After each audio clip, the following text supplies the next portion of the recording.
Krishna.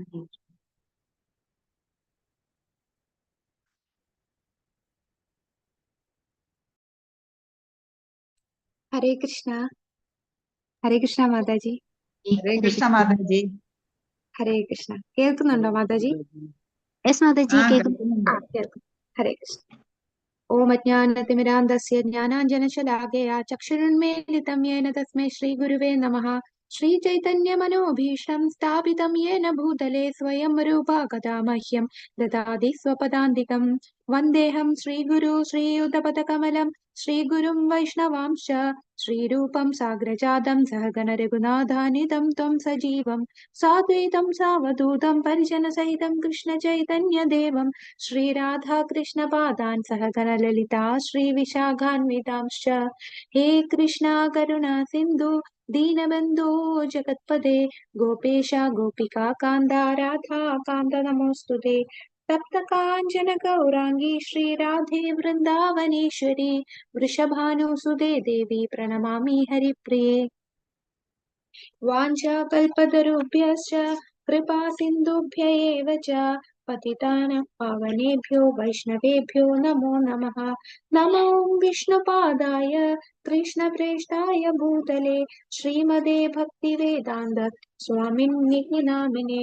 നമസ്തേ സരസ്വതേ ദേവേ ഗൗരവാണി പ്രചാരിണേ നിർവിശേഷ ശൂന്യവാദി പാശ്ചാത്യദേശതാരിണേ. जयो श्री कृष्ण चैतन्य प्रभु नित्यानंद श्री अद्वैत गदाधर श्रीवासादि गौर भक्त वृंद. हरे कृष्ण कृष्ण कृष्ण हरे हरे हरे राम राम राम हरे हरे. हरे कृष्ण कृष्ण कृष्ण हरे हरे हरे राम राम राम हरे हरे. हरे कृष्ण कृष्ण कृष्ण हरे हरे हरे राम राम राम हरे हरे. ഹരേ കൃഷ്ണ. ശ്രീ ശ്രീ രാധാഗോവിൻ ടെമ്പിൾ ഇസ്കോൺ മാംഗ്ലൂരിന്റെ ഈശോപനിഷത്ത് ക്ലാസ്സിലേക്ക് എല്ലാവർക്കും സ്വാഗതം. ഇന്ന് നമ്മള് മന്ത്രം 10 കടക്കുന്നു. ഹരേ കൃഷ്ണ. നമ്മള് മന്ത്രം 9 എന്താ കണ്ടത് എന്ന് ആർക്കെങ്കിലും പറയാൻ പറ്റും? ആരെങ്കിലും ഒന്ന് അത് എന്താണ് അതിന്റെ ഒരു ഓവറോൾ എന്തായിരുന്നു നമ്മൾ കണ്ടത്? വിദ്യയും അവിദ്യയും. അതെ, എന്താണ് വിദ്യ, എന്താണ് അവിദ്യ? അതായത് പറഞ്ഞോളൂ. ജ്ഞാനകർമ്മങ്ങളിൽ വിധിച്ചിരിക്കുന്നവൻ തമോനിബിഡമായ ലോകങ്ങളിൽ പ്രവേശിക്കുന്നതാണ് പറയുന്നത്. നിത്യജ്ഞാനത്തിൽ വ്യാകൃതനായവർ കൂടുതൽ മോശമായ അവസ്ഥയെ പ്രാപിക്കുന്നു. അപ്പൊ ആദ്യം വിദ്യ എന്ന് പറയുന്ന എന്ത് ജ്ഞാനമാണ് വിദ്യ? വിദ്യ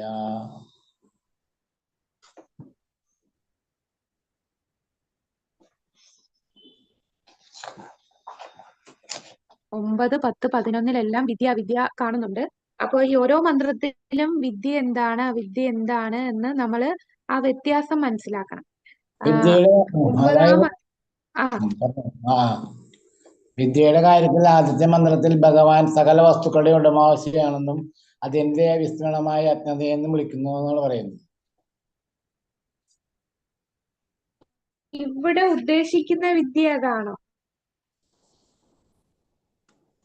അപ്പൊ ഒന്നുകൂടെ പറയാം. നമ്മള് 9ാമത്തെ അധ്യായത്തിൽ പറയുന്ന വിദ്യയും അവിദ്യയും നമ്മുടെ അന്ധകാരത്തിലോട്ട് സാധാരണ നമ്മൾ ചിന്തിക്കുന്നത് എന്താ, വിദ്യ എന്തായാലും നമ്മളെ മുന്നോട്ട് കൊണ്ടുപോവുകയല്ലേ ചെയ്യേണ്ടത്.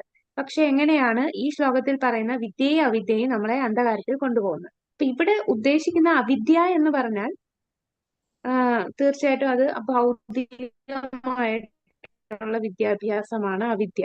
ഭൗതികമായിട്ട് ഇപ്പോഴത്തെ എഡ്യൂക്കേഷൻ സിസ്റ്റം ഇപ്പം നമ്മളുടെ സ്കൂളിലും കോളേജിലും എല്ലാം പഠിപ്പിക്കുന്നത് അവിദ്യയാണ്. ഭൗതികമായിട്ടുള്ള വിദ്യാഭ്യാസം, അവിടെ ആധ്യാത്മിക ജ്ഞാനം ഒന്നുമില്ല. ഇനി തെറ്റായിട്ടുള്ള ജ്ഞാനമാണ് അവിദ്യ. ഇനി വിദ്യ എന്ന് ഉദ്ദേശിക്കുന്ന ഇവിടെ എന്താണ്? ആത്മീയം തന്നെ, പക്ഷെ തെറ്റായ ആത്മീയവാദികൾ, തെറ്റായിട്ടുള്ള ആത്മീയ ജ്ഞാന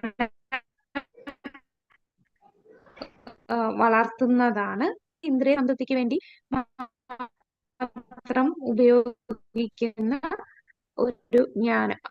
അതും എന്താണ് അതിനെയാണ് ആ ശ്ലോകത്തിൽ വിദ്യ എന്ന് പറയുന്നത്. ആ വിദ്യയും എന്താണ് നമ്മളുടെ റിസൾട്ട് അന്ധകാരത്തിലേക്ക് കൊണ്ടുപോകും. ഹരേ കൃഷ്ണ. ശ്രീ രാധാ കോവിന്ദ് കി ജയ്, ശ്രീല പ്രഭുപാദ് കി ജയ്. അപ്പൊ ഇവിടെ പറയുന്നുണ്ട്, കൃഷ്ണനെ കുറിച്ച് അറിവില്ലാത്ത രണ്ടു തരം ആളുകൾ. ഈ പറഞ്ഞ വിദ്യയും അവിദ്യയും ഉള്ള രണ്ടുപേർക്കും കൃഷ്ണനെ കുറിച്ച് അറിയില്ല. അവിദ്യ എന്ന് പറഞ്ഞാൽ നമുക്കറിയാം, അവര് ഭൗതികമായിട്ടുള്ള കാര്യങ്ങളിൽ മാത്രമേ മുഴുകുന്നുള്ളൂ, ആധ്യാത്മികമായിട്ട് ഒന്നും അറിയില്ല. ഇനി മറ്റവരെന്താണ്? മായാവാദിയെ പോലെയുള്ള തെറ്റായ ആത്മീയവാദികൾ. അവരെ സംബന്ധിച്ച് അവരും ഒരു ഭഗവാനായി മാറും എന്നുള്ള ചിന്തയിൽ അതും ഒരു ഭൗതികമായിട്ടുള്ള ഒരു തലമാണ്.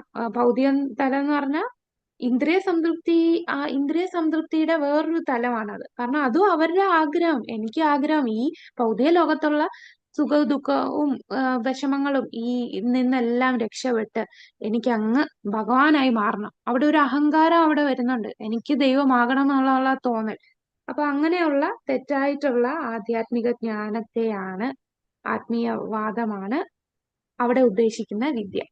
അപ്പൊ കേവലം അജ്ഞരും ഭൗതിക പാണ്ഡിത്യത്തെ പിന്തുടരുന്നവരും അത് എല്ലാ അറിവിന്റെയും അവസാനമാണെന്ന് കരുതുന്നു. അവര് ചിന്തിക്കുന്നത് ഞങ്ങളാണ് എല്ലാം അറിയുന്നവൻ എന്നുള്ള തോന്നലും അവർക്കുണ്ടാകുന്നു. ഈ രണ്ട് തരത്തിലുള്ള ആൾക്കാർക്കും എന്തറിയില്ല? ഈശാവാസ്യം എന്താണെന്നറിയില്ല. ഈശാവാസ്യത്തെ കുറിച്ച് ഒരു ജ്ഞാനവുമില്ല. ഭഗവാനാണ് എല്ലാത്തിന്റെ ഉടമസ്ഥനെന്നും ഭഗവാനാണ് നിയന്ത്രിക്കുന്നതെന്നും അവര് അതറിയാതെ എല്ലാത്തിനെയും അവഗണിക്കുന്നു. അതിന്റെ ഫലമായി എന്ത് സംഭവിക്കുന്നു? അതിന്റെ ഫലമായിട്ട് എന്താ സംഭവിക്കുക? ഭഗവാനെ കുറിച്ച് അറിയാത്തവർ എങ്ങോട്ടാ പോവുക? അജ്ഞത നിറഞ്ഞ അന്ധകാരത്തിലേക്ക്, അജ്ഞത നിറഞ്ഞ അന്ധകാരത്തിലേക്ക് പതിക്കുകയാണ് ചെയ്യുന്നത്. അപ്പം ഒന്നുകൂടെ ശ്രദ്ധിക്കുക, 9-ാം അധ്യായത്തിൽ പറയുന്ന വിദ്യയും അവിദ്യയുടെ അർത്ഥം. അവിദ്യ എന്ന് പറഞ്ഞാൽ ഭൗതികമായിട്ടുള്ള ജ്ഞാനം, ആധ്യാത്മികമായിട്ട് ഒരു ജ്ഞാനവും ഇല്ലാത്തവര് അവിദ്യ പറയുന്നുണ്ട്. ഇപ്പോഴത്തെ എഡ്യൂക്കേഷൻ സിസ്റ്റമാണ് അതിനുള്ള ഉദാഹരണം. ഇനി വിദ്യ എന്ന് പറഞ്ഞാൽ ആത്മീയമായ കാര്യങ്ങൾ പഠിക്കും, പക്ഷെ അത് തെറ്റായിട്ടുള്ള രീതിയിലുള്ള ആത്മീയ ജ്ഞാനം നേടുന്നു. അതും ഇന്ദ്രിയ സംതൃപ്തിക്ക് വേണ്ടി ആത്മീയ ജ്ഞാനം നേടുന്ന തരമാണ് അവിടെ പറയുന്ന വിദ്യ. അപ്പൊ ഇത് രണ്ടും അജ്ഞതയുടെ അന്ധകാരത്തിലേക്കാണ് കൊണ്ടുപോകുന്നത്. ഇനി നമ്മൾ മന്ത്രം 10 പറയുന്നത്, മന്ത്രം 10 അതുപോലെ മന്ത്രം 9 അജ്ഞതയുടെ തെറ്റായ അറിവും വളർത്തുന്നതിന്റെ ഫലമാണ് വിവരിക്കുന്നത്. മന്ത്രം 10 ഇവിടെ പറയുന്ന വിദ്യ അവിദ്യ. വിദ്യ എന്ന് പറഞ്ഞാൽ യഥാർത്ഥമായ വിദ്യയാണ്, യഥാർത്ഥ അറിവാണ് ഇവിടെ പറയുന്ന വിദ്യ. യഥാർത്ഥ അറിവ് ഈ യഥാർത്ഥ അറിവ് നേടുന്നവനും ഒരു അറിവില്ലാത്തവനും രണ്ടുപേർക്കും രണ്ട് ഫലമാണ് നൽകുന്നതെന്ന് ഈ മന്ത്രത്തിൽ വിശദീകരിക്കുന്നു. ഇവിടെ പറയുന്ന വിദ്യയ്ക്ക് ഒരു ഫലം, അവിദ്യയ്ക്ക് മറ്റൊരു ഫലം. അതാണ് 10-ാമത്തെ മന്ത്രം. 9-ാമത്തെ മന്ത്രത്തിൽ പറഞ്ഞ വിദ്യയും അവിദ്യയും ഒരേ ഫലം. എന്താണ് ആ ഫലം? അന്ധകാരം. എന്നാൽ 10-ാമത്തെ മന്ത്രത്തിൽ പറയുന്ന വിദ്യയ്ക്ക് ഒരു ഫലം, അവിദ്യയ്ക്ക് മറ്റൊരു ഫലം. രണ്ടുപേരും വ്യത്യസ്ത ഫലമാണെന്ന് വിശദീകരിക്കുന്നു. അപ്പൊ ഇവിടെ പറയുന്ന വിദ്യ എന്ന് പറഞ്ഞാൽ എന്താണ്? ഏതറിവാണ് ഇവിടെ പറയുന്ന വിദ്യ? 10-ാമത്തെ മന്ത്രത്തിൽ ഉദ്ദേശിക്കുന്ന വിദ്യ എന്തായിരിക്കും? യഥാർത്ഥ അറിവ് എന്ന് പറഞ്ഞാൽ എന്താണ് യഥാർത്ഥ അറിവ്? ഭക്തിയെക്കുറിച്ച്. ആരോടുള്ള ഭക്തി? ഭഗവാൻ ഭഗവാനോടുള്ള ഭക്തി. അതെ, കൃഷ്ണാവബോധമാണ് യഥാർത്ഥ അറിവ്. അല്ലാതെ നമ്മൾ ആത്മീയമായിട്ട് എന്തൊക്കെ ഒരുപാട് പേര് പല പല ഉപനിഷത്തുകൾ പഠിക്കും. ഞാൻ കഠോപനിഷത്ത് പഠിച്ചിട്ടുണ്ട്, അത് പഠിച്ചിട്ടുണ്ട്, ഇത് പഠിച്ചിട്ടുണ്ട് എല്ലാം പറയും. അവര് ഭാഗവതം നിരന്തരം വായിക്കും, ഇങ്ങനെ എല്ലാം ചെയ്യും. പക്ഷെ ഇവർക്ക് ഭൗതികമായിട്ടുള്ള ഒന്നിലും താല്പര്യം കുറയുന്നില്ല. അവർക്ക് ഭൗതികാഗ്രഹങ്ങൾ പലതും ഉണ്ട്. എന്നാൽ അവർ ആത്മീയ കാര്യങ്ങൾ ചെയ്യുന്നു. പക്ഷെ എന്തുകൊണ്ട് അവർക്ക് ശരിയായിട്ടുള്ള ജ്ഞാനം കിട്ടിയിട്ടില്ല? തെറ്റായിട്ടുള്ള ആത്മീയ ജ്ഞാനമേ ലഭിച്ചിട്ടുള്ളൂ. ഈ ഉപനിഷത്തുകളൊക്കെ പഠിച്ചിട്ട് ഈ ഉപനിഷത്തിന്റെ എല്ലാം അവസാനം എന്തിലാണ് എത്തേണ്ടതെന്ന് അവർക്കറിയില്ല. അത് അവര് തെറ്റായിട്ടുള്ള റൂട്ടിലോട്ടാ പോകുന്നത്. അവര് വഴിതെറ്റി പോവുകയാണ്. അവരെ ചിന്ത ഞാൻ അവസാനം ബ്രഹ്മമായി മാറും, ഞാനും ബ്രഹ്മം, നീയും ബ്രഹ്മം, എല്ലാം ബ്രഹ്മത്തിൽ ലയിക്കും എന്നുള്ള തെറ്റായിട്ടുള്ള ജ്ഞാനത്തിൽ എത്തുന്നു. യഥാർത്ഥ അറിവ്, അതാണ് ഇവിടെ പറയുന്ന മന്ത്രം 10 പറയുന്ന വിദ്യ. അത് കൃഷ്ണാവബോധമാണ്. ആ കൃഷ്ണാവബോധം കിട്ടാനായിട്ട് ഉള്ള അറിവാണ് യഥാർത്ഥ അറിവ്. പിന്നെ അവിദ്യ എന്ന് പറഞ്ഞാൽ മിഥ്യയായിട്ടുള്ള അറിവ്. ആധ്യാത്മിക ജ്ഞാനം കിട്ടാൻ വേണ്ടി അതായത് ഇന്ദ്രിയ സംതൃപ്തിക്ക് വേണ്ടി മാത്രം ചെയ്യുന്ന ജ്ഞാനം ആർജിക്കുന്നതാണ് ഇവിടെ പറയുന്ന തെറ്റായിട്ടുള്ള മിഥ്യയായ അറിവ്. യഥാർത്ഥ അറിവും മിഥ്യയായ അറിവും തമ്മിലുള്ള വിവേചന പ്രവർത്തനത്തിൽ ഒരു ധീരനിൽ നിന്ന് മാർഗനിർദ്ദേശം സ്വീകരിക്കേണ്ടതിന്റെ ആവശ്യകതയും ഇതൂന്നി പറയുന്നു. ഈ ഒരു മന്ത്രത്തില് എവിടെ നിന്ന് നമുക്ക് യഥാർത്ഥ അറിവ് ലഭിക്കണം? ആരിൽ നിന്നാ യഥാർത്ഥ അറിവ് നേടേണ്ടത്? പരമ്പരയിലൂടെയുള്ള ഗുരുവിൽ നിന്ന് ലഭിക്കണം. ആധ്യാത്മിക ഗുരുവിൽ നിന്ന് ലഭിക്കണം. അതാണ് ധീരൻ. അതാണ് ഇവിടെ പറയുന്ന ധീരൻ എന്ന് ഉദ്ദേശിക്കുന്ന ആ ഗുരുശിഷ്യ പരമ്പരയിൽ കൂടി വരുന്ന ഒരു ആധ്യാത്മിക ഗുരുവാണ് ധീരൻ. അദ്ദേഹത്തിന്റെ ചില ക്വാളിഫിക്കേഷൻസും, എങ്ങനെയാണ് ഒരു ധീരൻ പെരുമാറുന്നത്, ഒരു ധീരൻ എപ്പോഴും എങ്ങനെയായിരിക്കും സ്ഥിതി ചെയ്യുന്നത്, അവബോധം എന്താണ്, അദ്ദേഹം എന്തൊക്കെ പാലിക്കുന്നുണ്ട്, ഇതൊക്കെ അതെല്ലാം 4 നിയമങ്ങൾ പാലിച്ച് ഭഗവാനോടുള്ള അത്രയും ഭക്തിയുള്ള ഭൗതികമായിട്ടുള്ള എന്തൊക്കെ നടന്നാലും അദ്ദേഹത്തിന് ഒരു കുലുക്കവും ഇല്ല. എപ്പോഴും ഭഗവത് ഭക്തിയിൽ ഏർപ്പെടുന്ന ആത്മസാക്ഷാത്കാരം ലഭിച്ച് അദ്ദേഹം ഒന്നിനോടും എന്തെങ്കിലും വേണമെന്നോ ഒന്നും വേണ്ടാന്നോ അങ്ങനെ ഒന്നുമില്ല. ഫുൾ ടൈം ഭഗവാനെ മാത്രം സേവിച്ചിരിക്കുന്ന ഒരു വ്യക്തിയായിരിക്കും. അങ്ങനെയുള്ള വ്യക്തിയായിരിക്കും ധീരൻ. അതായത് നമ്മുടെ ആധ്യാത്മിക ഗുരുക്കന്മാരെല്ലാം ധീരന്മാരിൽ പെടുന്നതാണ്. അപ്പൊ ഈ ധീരനിൽ നിന്ന് മാർഗനിർദ്ദേശം സ്വീകരിക്കണം, എന്നാലേ യഥാർത്ഥ അറിവ് കിട്ടൂ. അല്ലാതെ യഥാർത്ഥ അറിവ് നമ്മൾ കുറെ ഗൂഗിൾ സെർച്ച് ചെയ്യോ വിക്കിപീഡിയ സെർച്ച് ചെയ്തോ ഒന്നും ഇപ്പൊ എല്ലാരും അങ്ങനെ ആണല്ലോ. എന്താണ് ഇതിനെക്കുറിച്ച് സ്പിരിച്വൽ നോളജ് കിട്ടാനായിട്ട് ഇന്റർനെറ്റില് ഗൂഗിളില് ഒക്കെ സെർച്ച് ചെയ്യും. അല്ലെ മറ്റ് പല ആൾക്കാരും പറയുന്ന കാര്യങ്ങൾ ഗുരുശിഷ്യ പരമ്പരയിൽ കൂടെ അല്ലാത്ത ആൾക്കാര് അവർക്ക് അവിടുന്ന് ഇവിടുന്നും ഒക്കെ കുറച്ച് അറിവ് കിട്ടും. ആ അറിവിൽ നിന്ന് എല്ലാം അറിയാവുന്നുള്ള ഭാവത്തിൽ അവർ പറയും.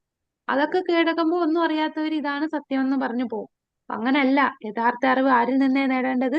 ധീരനിൽ നിന്ന് മാർഗനിർദ്ദേശം സ്വീകരിക്കണം. അതിന്റെ ആവശ്യകത എന്താണെന്നും ഇവിടെ ഊന്നി പറയും. അപ്പൊ നമുക്ക് 10ാമത്തെ മന്ത്രം എന്താണെന്ന് നോക്കാം. അന്യത് ഏവാഹുർ വിദ്യയാ ന്യത്താഹുർ അവിദ്യയാ ഇതി ശുശ്രുമാധീരാണാം യേനസ്തത് വിചചക്ഷിരേ. അന്യത് ഏവാഹുർ വിദ്യയാ ന്യത് ആഹുർ അവിദ്യയാ ഇതി ശുശ്രുമധീരാണാം യേനസ്തത് വിചചക്ഷിരേ. അന്യത് ഏവാഹുർ വിദ്യയാ ന്യത് ആഹുർ അവിദ്യയാ ഇതി ശുശ്രുമധീരാണാം യേനസ്തത് വിചചക്ഷിരേ. ഇവിടെ ശുശ്രുമ എന്ന് പറഞ്ഞാൽ എന്താണ്? ശുശ്രുമ എന്ന വാക്ക് ഹരേ കൃഷ്ണ കേട്ടിട്ടുണ്ട്. ശ്രവണം. ആ വാക്ക് നമ്മളെ ശ്രവണത്തുമായിട്ട് ഒരു സാമ്യം വരുന്നുണ്ട്. അപ്പൊ തത് ശൃണു എന്ന് നമ്മൾ പറയൂല്ലേ, തത് ശൃണു, നീ കേട്ടാലും എന്ന് ഭഗവത്ഗീതയിൽ പറയുന്നുണ്ട്. അപ്പോ കേൾക്കുക. ആരിൽ നിന്ന് കേൾക്കുക? ധീരാണാം. ധീരനിൽ നിന്ന് കേട്ട് വേണം നമ്മൾ യഥാർത്ഥ ജ്ഞാനം നേടാൻ. അപ്പൊ ഈ വാക്ക് ഒന്ന് ശ്രദ്ധിച്ചോളൂ. ഇതിന്റെ വിവർത്തനം നോക്കാം. ജ്ഞാന സംസ്കാരത്തിൽ നിന്ന് ഒരു ഫലം ലഭിക്കുന്നു, അജ്ഞതയിൽ നിന്ന് വ്യത്യസ്തമായ ഫലമാണ് സിദ്ധിക്കുന്നതെന്നും വിവേകികൾ വ്യാഖ്യാനിച്ചിട്ടുണ്ട്. അപ്പൊ വിവേകികൾ എന്താണ് വ്യാഖ്യാനിച്ചിരിക്കുന്നത്? യഥാർത്ഥ ജ്ഞാനം കിട്ടുന്നവർക്ക് ഒരു ഫലവും അജ്ഞരായിട്ടുള്ളവർക്ക് മറ്റൊരു ഫലവുമാണ് ലഭിക്കുന്നത് എന്ന് വിവേകികൾ വ്യാഖ്യാനിക്കുന്നു. അപ്പൊ ഈ മന്ത്രത്തില് അന്യത് ഏവാഹുർ വിദ്യത എന്ന് പറഞ്ഞാൽ ജ്ഞാനത്തിന്റെ സംസ്കാരത്തിൽ നിന്ന് ലഭിക്കുന്നത് ഒരു ഫലം. ഇവിടെ പറയുന്ന വിദ്യ എന്ന് പറഞ്ഞാൽ ഏതാണ്? യഥാർത്ഥ ജ്ഞാനം. അപ്പൊ യഥാർത്ഥ ജ്ഞാനത്തിൽ നിന്ന് ലഭിക്കുന്ന എന്താണ്? ഒരു ഫലം ലഭിക്കും. ന്യത്താഹുർ അവിദ്യയ, അജ്ഞാനത്തിന്റെ സംസ്കാരത്തിൽ നിന്ന് മറ്റൊരു ഫലം. അപ്പൊ വിദ്യക്ക് ഒരു ഫലം കിട്ടും, അവിദ്യക്ക് മറ്റൊരു ഫലം. ഇതി ശുശ്രുമധീരാണാം. ഇപ്രകാരം നമ്മള് എന്താണ് വിദ്യ, എന്താണ് അവിദ്യ എന്നൊക്കെ ആരിൽ നിന്ന് മനസ്സിലാക്കണം? ധീരാനാം, ഒരു വിവേകശാലിയായിട്ടുള്ള ധീരനിൽ നിന്ന് നാം ഈ കാര്യങ്ങൾ കേൾക്കണം. ശുശ്രുമ, കേൾക്കുക. യേ നസ്തത് വിചചക്ഷീരേ, അവർ നമുക്കത് വിശദീകരിച്ചു തന്നിട്ടുണ്ട്. എവിടെയാണ് വിശദീകരിച്ചു തന്നിട്ടുള്ളത്? എവിടെ വിശദീകരിച്ചു തന്നിട്ടിരിക്കുന്നു? നമുക്ക് എവിടുന്ന് കിട്ടും ഇവരുടെ വിശദീകരണം? ശാസ്ത്രഗ്രന്ഥങ്ങളിൽ. ശാസ്ത്രത്തിലൂടെ. ആ ശാസ്ത്രം എന്ന് പറഞ്ഞാൽ പരമ്പരയിൽ കൂടി കിട്ടിയ ശാസ്ത്രം.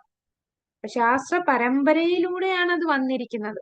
ഈ ശാസ്ത്രം നമ്മൾ അറിയത്തില്ല. ചിലപ്പം 200-300 വർഷങ്ങൾക്ക്, ഇപ്പം ബ്രിട്ടീഷുകാര് ഭരണം തുടങ്ങിയതിന് ശേഷം, ഭരിക്കാൻ തുടങ്ങിയപ്പോ അവർക്ക് മനസ്സിലായി നമ്മളൊക്കെ എന്തോ ഒരു കൾച്ചർ ഫോളോ ചെയ്യുന്നുണ്ട്. അപ്പൊ ഇവരെ മറ്റു രാജ്യങ്ങൾ പിടിച്ചടക്കിയ പോലെ ഇതിനെ പിടിച്ചടക്കാൻ ബുദ്ധിമുട്ടാണെന്ന് അറിഞ്ഞ് ഇവര് തന്നെ സംസ്കൃതം പഠിച്ച് ഇവര് തന്നെ ശാസ്ത്രങ്ങൾക്ക് പല വ്യാഖ്യാനങ്ങൾ കൊടുത്തു.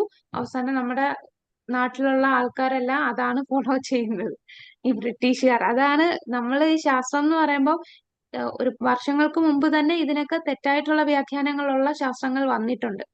അതല്ല വായിക്കേണ്ടത്. ശാസ്ത്ര പരമ്പരയിലൂടെ വന്ന ശാസ്ത്രം, യഥാർത്ഥ ശാസ്ത്രം തന്നെ ആയിരിക്കണം. എന്താണ്? അതാണ് ഭഗവത്ഗീത ആസ് ഇറ്റ് ഈസ് നമുക്ക് പ്രഭുപാദർ തന്നിട്ടുള്ളത്. പ്രഭുപാദർ പറയുന്നതെല്ലാം എന്താണോ ഭഗവാൻ ഉദ്ദേശിച്ചത് അത് അതുപോലെ പരമ്പരയിൽ കൂടി അദ്ദേഹത്തിന് കിട്ടിയ ജ്ഞാനം നമുക്ക് പകർന്നു തരികയാണ് ചെയ്യുന്നത്. അദ്ദേഹത്തിൻ്റെതായിട്ടുള്ള സ്വന്തം മാനസിക ഊഹാപോഹങ്ങളോ ഒരു കാര്യങ്ങളും സ്വന്തമായിട്ട് വ്യാഖ്യാനങ്ങൾ അദ്ദേഹം കൊടുക്കുന്നില്ല. എന്താണോ യഥാർത്ഥമായിട്ടുള്ളത് അത് അതുപോലെയാണ് നമുക്ക് തന്നിട്ടുള്ളത്. ജ്ഞാന സംസ്കാരത്തിൽ ഒരു ഫലം ലഭിക്കുന്നു, അജ്ഞതയിൽ മറ്റൊരു ഫലം ലഭിക്കുന്നു.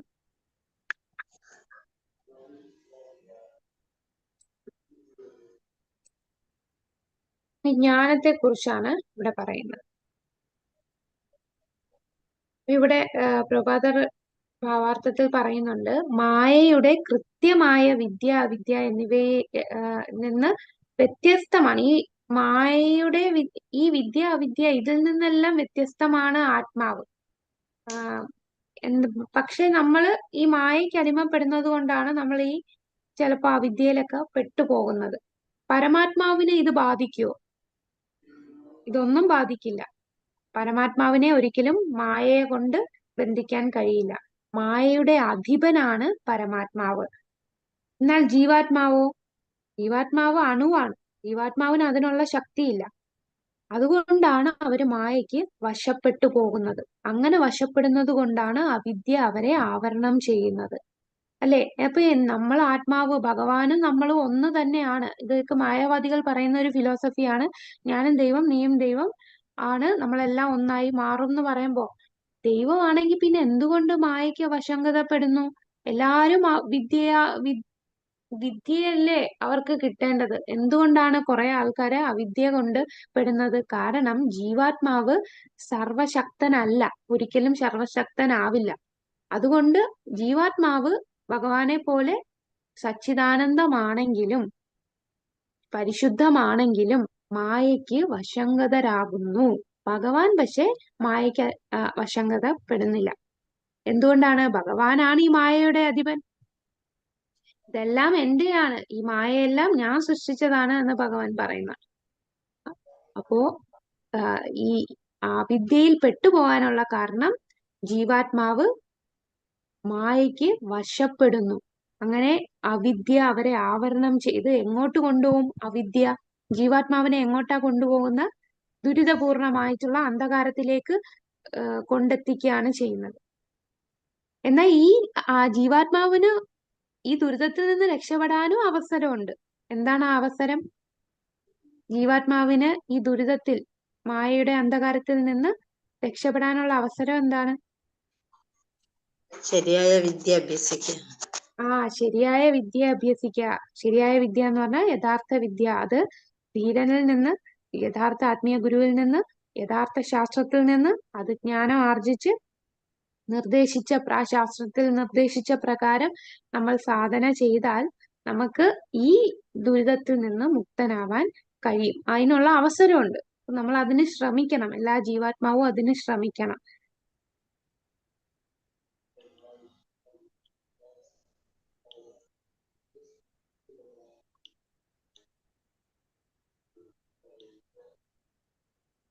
അപ്പൊ ഇങ്ങനെ ശ്രമിക്കുമ്പോ ചില ആൾക്കാർ എന്താണ് വഴിതെറ്റി പോകും. അവരുടെ ചിന്ത എന്താണ്? ബ്രഹ്മമാണ് എല്ലാം എന്ന് കരുതി അവർ ബ്രഹ്മത്തിലാണ് കൂടുതൽ ശ്രദ്ധ കേന്ദ്രീകരിക്കുന്നത്. അങ്ങനെ ബ്രഹ്മത്തിൽ ശ്രദ്ധ കേന്ദ്രീകരിക്കുമ്പോഴും അവരുടെ അവസ്ഥ എന്താണ്? അവർക്ക് ആനന്ദം ലഭിക്കുവോ? ഒരു ആനന്ദവും അവിടെ ലഭിക്കില്ല. ഇപ്പൊ ബ്രഹ്മജ്യോതിയിൽ ലയിക്കുക, അതിന്റെ അർത്ഥം എന്താണ്? ബ്രഹ്മജ്യോതിയിൽ ലയിച്ചാലുള്ള അവസ്ഥ എങ്ങനെയാണ്? നമ്മുടെ കേരളത്തിലുള്ള ആത്മീയവാദികളിൽ 90% മായാവാദ ഫിലോസഫിയാണ് ഉള്ളത്. ഒരുപാട് പേര് ഭഗവത്ഗീത പഠിക്കുന്നുണ്ട്, പല ഉപനിഷത്തും പഠിക്കുന്നുണ്ട്. പക്ഷെ ഇവരെല്ലാം പഠിക്കുന്നത് മായാവാദ ഫിലോസഫിയിൽ നിന്നാണ്. അർത്ഥം തെറ്റായിട്ടുള്ള അർത്ഥത്തിലാണ് അവർ മനസ്സിലാക്കുന്നത്. അവരെ ചിന്ത എന്താ? ബ്രഹ്മമാണെല്ലാം. അപ്പൊ ഈ ബ്രഹ്മത്തിൽ ലയിച്ചാൽ അതാണോ പൂർണ്ണം? ഒരു മായാവാദി ആയിട്ടുള്ള വ്യക്തി, ഇപ്പൊ നമ്മള് ലെവൽ 3 എന്ന് പറയുമ്പോൾ നമ്മൾ പ്രീച്ചിങ്ങിലോട്ട് പോവാണ്. കൂടാതെ നമുക്കിപ്പോ ആ ഒരു ശ്രദ്ധ നമുക്ക് സ്ട്രോങ് ആയി വന്നിട്ടുണ്ട്. നമുക്ക് ആ ഒരു വിശ്വാസം ഭഗവാനിലുള്ളത് ഒരു പരിധി വരെ നമുക്കൊരു ഭഗവാനിൽ വിശ്വാസമുണ്ട്. നമ്മൾ ഇനി ഈ പാതയിൽ നിന്ന് താഴോട്ട് പോകില്ല. പക്ഷേ നമ്മളെ ആരെങ്കിലും ഇതേപോലെ മായാവാദികളായിട്ടുള്ള വ്യക്തികൾ ബ്രഹ്മമാണ് എല്ലാം, ബ്രഹ്മത്തിൽ ലയിക്കാനുള്ളതാണ്, അത് അവിടെ പരമാനന്ദം ലഭിക്കുന്ന സ്ഥലമാണ് എന്ന് പറയുമ്പോൾ നമ്മൾ അതിനെ എങ്ങനെയാണ് അവരെ പറഞ്ഞു മനസ്സിലാക്കാനൊന്നും പറ്റില്ല. നമ്മൾ നമ്മളെ തന്നെ ബോധ്യപ്പെടുത്താൻ എന്താണ് അതിനുള്ള ന്യായീകരണം? ബ്രഹ്മത്തിൽ ലയിച്ചാൽ ബ്രഹ്മത്തിൽ ലയിച്ചാൽ വീണ്ടും ജനനം ഉണ്ടാകുന്നു. പക്ഷെ അവര് പറയുന്നത് അവിടെ പരമാനന്ദമാണ്. എന്ത് ആനന്ദമാണ് അവിടെ ലഭിക്കുക? അവിടെ കർമ്മം ചെയ്യാനുള്ള വേദിയില്ല. അവിടെ ആക്ടിവിറ്റീസ് ഒന്നുമില്ല.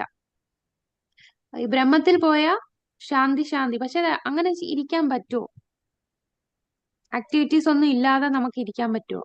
ഒരു പ്രവൃത്തിയും ചെയ്യാതെ ചുമ്മാ നമ്മളിപ്പോ ഒരു മുറിയിൽ തന്നെ ഒരു 10 മിനിറ്റ് ചുമ്മാ ഇരിക്കാൻ നമുക്ക് പറ്റില്ല. ഫോണും ഇല്ല, TV ഇല്ല, ലാപ്ടോപ്പ് ഇല്ല, ബുക്കില്ല, ഒന്നുമില്ല. ഒരു മുറിയില് വിഷാദമായിരിക്കും ഫലം. നമ്മൾ ദുഃഖം. മാത്രം നിൽക്കുന്നു. അപ്പൊ എന്തായിരിക്കും അവസ്ഥ? നമുക്ക് ഇവിടെ ഇരിക്കാൻ പറ്റത്തില്ല. എങ്ങനെയും ഇറങ്ങി പോവാനേ തോന്നും. എന്തെങ്കിലും ഒരു ആക്ടിവിറ്റി ചെയ്യാതെ നമുക്ക് ഇരിക്കാൻ പറ്റില്ല. അത് ആത്മാവിന്റെ സ്വഭാവം അങ്ങനാണ്. എല്ലാ ആത്മാവും അങ്ങനെ. ആത്മാവിന് പ്രവൃത്തി ചെയ്യണം, ഭഗവാന്റെ സേവനം ചെയ്യണം. അവിടെ സേവനമില്ല. ബ്രഹ്മജ്യോതിയിൽ ഒരു സേവനവും ഇല്ല. സേവനം ഇല്ലാത്ത ഒരു സ്ഥലത്ത് പോയാൽ എന്തായിരിക്കും പിന്നെ ആ ജീവാത്മാവിന് തോന്നുക? ജീവാത്മാവ് എന്താഗ്രഹിക്കും? തിരിച്ച് ഭൂമിയിലോട്ട്, കർമ്മഭൂമിയിലോട്ട് എത്തണം. തിരിച്ചും ഭൂമിയിൽ വരാം. ഇവിടെ ഇരിക്കുന്നതിൽ നല്ലത് അവിടെ ഇരുന്നാ മതിയായിരുന്നു എന്ന് തോന്നി വീണ്ടും അവര് ജനിക്കേണ്ടി വരുന്നു. അതാണ് ബ്രഹ്മത്തിൽ പോയാലുള്ള അവസ്ഥ. അപ്പൊ ഈ അവിദ്യ എന്ന് പറഞ്ഞാൽ യഥാർത്ഥ ജ്ഞാനമില്ലാത്ത, ഇന്ദ്രിയ സംതൃപ്തിക്ക് വേണ്ടി നമ്മൾ ചെയ്യുന്ന ജ്ഞാനം, ആർജിക്കുന്ന ജ്ഞാനം, അത് ആത്മീയ ജ്ഞാനവും തെറ്റായിട്ടുള്ള ആത്മീയ ജ്ഞാനവും ആകാം. ഇതെല്ലാം നമ്മളെ എങ്ങോട്ടാ കൊണ്ടുപോകുന്ന? അന്ധകാരത്തിലാണ്. അപ്പൊ ബ്രഹ്മനാണോ എല്ലാം? എന്താണ് 3 തലത്തിലുള്ള ആത്മസാക്ഷാത്കാരം ഏതൊക്കെയാണ്? ആത്മസാക്ഷാത്കാരം 3 തരത്തിൽ. പരമാത്മാവ് ഭഗവാൻ. ബ്രഹ്മ, പരമാത്മാവ്, ഭഗവാൻ. ഏറ്റവും ഉയർന്നത് ഏതാണ്? ഭഗവത് സാക്ഷാത്കാരമാണ്, അല്ലെ? അപ്പൊ അതിന് ഉദാഹരണം പറയുന്നത് ഇപ്പോ ബ്രഹ്മത്തിൽ ലയിക്കുന്നു, അല്ലെ ഭഗവാന്റെ കാൽപാദം പൂകുന്നു എന്ന് പറയുന്നു. ഭഗവാന്റെ കാൽപാദം പൂകുന്നു എന്ന് പറഞ്ഞാൽ നമ്മൾ ആ കാൽപാദത്തിൽ അങ്ങ് അലിഞ്ഞു ചേർന്ന് അങ്ങ് ഇല്ലാതായി മാറുമോ? നമ്മൾ ആ കാൽപാദത്തിൽ പറ്റിയിരിക്കുകയാണോ? അങ്ങനാണോ ഉദ്ദേശിക്കുന്നത്? അല്ല. അതിന്റെ അർത്ഥം എന്ന് പറഞ്ഞാൽ നമ്മൾ ഒരു സിറ്റിയിൽ കയറി എന്നാണ്. ഒരു നഗരത്തിൽ കയറുക എന്ന് പറഞ്ഞാൽ ആ നഗരത്തിന്റെ അകത്ത് എന്താണ്? ഒരുപാട് കെട്ടിടങ്ങളുണ്ട്, ഒരുപാട് വ്യക്തികളുണ്ട്, ഒരുപാട് ആൾക്കാരുണ്ട്. അവര് പല രീതിയിൽ അവിടെ ജീവിക്കുകയാണ്. അതേപോലെ ഭഗവാന്റെ കാൽപാദം പോവുക എന്ന് പറഞ്ഞാൽ ഭഗവാന്റെ ലോകത്ത് കയറുകയാണ്. ഭഗവാന്റെ ലോകത്ത് കയറി അവിടെ ഒരുപാട് ആൾക്കാരുണ്ട് ഭഗവാനെ സേവ ചെയ്യാൻ. അതുപോലെ നമ്മൾ ഒരു വ്യക്തി ഭഗവാന്റെ സേവനം ചെയ്യാൻ ചെല്ലുന്നു. അല്ലാതെ നമ്മൾ അവിടെ ലയിച്ച് അങ്ങ് രൂപമില്ലാത്ത ഒരവസ്ഥയിലേക്ക് പോവുകയല്ല. അത് നമ്മൾ വ്യക്തമായിട്ട് മനസ്സിലാക്കുക. അതിന് പ്രഭുപാദർ മറ്റ് ഭഗവത്ഗീതയിൽ നമ്മളൊരു ഉദാഹരണം കാണുന്നുണ്ട്. ഒരു എല്ലാ പച്ചിലകളുടെ ഇടയിൽ ഒരു തത്തയിരിക്കുന്നു എന്ന് പറഞ്ഞാൽ ആ ഇലയുടെ ഇടയിൽ തത്ത പോയി കഴിഞ്ഞാൽ തത്ത അതിൽ അലിഞ്ഞ് ഇല്ലാതായി ഇലയായി മാറുന്നില്ല. തത്ത അവിടെ ഉണ്ട്. എല്ലാം പച്ച കളറായിട്ടിരിക്കും. ദൂരെ നോക്കുമ്പോൾ എല്ലാം പച്ചയാണ്. പക്ഷെ നമ്മൾ അടുത്തടുത്ത് ചെല്ലുമ്പോഴേ അറിയാൻ പറ്റൂ അതില് ഒരുപാട് ഇലകളും ആ ഇലകളുടെ ഇടയില് ആ തത്ത അവിടെ ഇരിപ്പുണ്ട്. തത്തയുണ്ട്. ആ തത്ത ഇല്ലാതായി മാറുന്നില്ല. അതേപോലെയാണ് നമ്മൾ ലയിക്കുക എന്ന് പറഞ്ഞാൽ ഭഗവാന്റെ ഒക്കെ പാദം പോവുക അല്ലെ ഭഗവാന്റെ അടുത്ത് പോവുക എന്ന് പറഞ്ഞാൽ നമ്മളവിടെ ലോകത്ത് അലിഞ്ഞില്ലാതാകുന്നില്ല. നമ്മളവിടെ ഒരു വ്യക്തിയായിട്ടുണ്ട്. കാരണം അവിടെയും ഒരുപാട് വ്യക്തികൾ ഭഗവാന്റെ സേവനം ചെയ്യാണ്. അങ്ങനെ സേവനം ചെയ്യുന്ന ഒരു വ്യക്തിയായി മാറുകയാണ് നമ്മൾ ചെയ്യുന്നത്. അതാണ് നമ്മുടെ ഭഗവത് സാക്ഷാത്കാരം. എന്നാൽ ബ്രഹ്മ സാക്ഷാത്കാരം ഉള്ളവർക്ക് ഇതറിയില്ല. അവർ ചിന്തിക്കുന്നത് അവിടെ ചെന്നാൽ ബ്രഹ്മജ്യോതിയിൽ അലിഞ്ഞു ചേർന്നാൽ പരമാനന്ദം ആയി എല്ലാം, ഇതാണ് ഏറ്റവും പരിപൂർണ ജ്ഞാനം എന്ന് അവർ തെറ്റിദ്ധരിക്കും. അപ്പൊ അതും തെറ്റായിട്ടുള്ള ജ്ഞാനമാണ്. അവർക്ക് വീണ്ടും ജന്മമെടുക്കേണ്ടി വരും.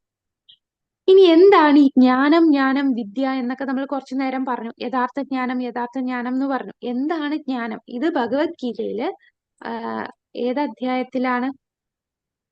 ഭഗവത്ഗീതയില് 13-ാം അധ്യായത്തിലല്ലേ?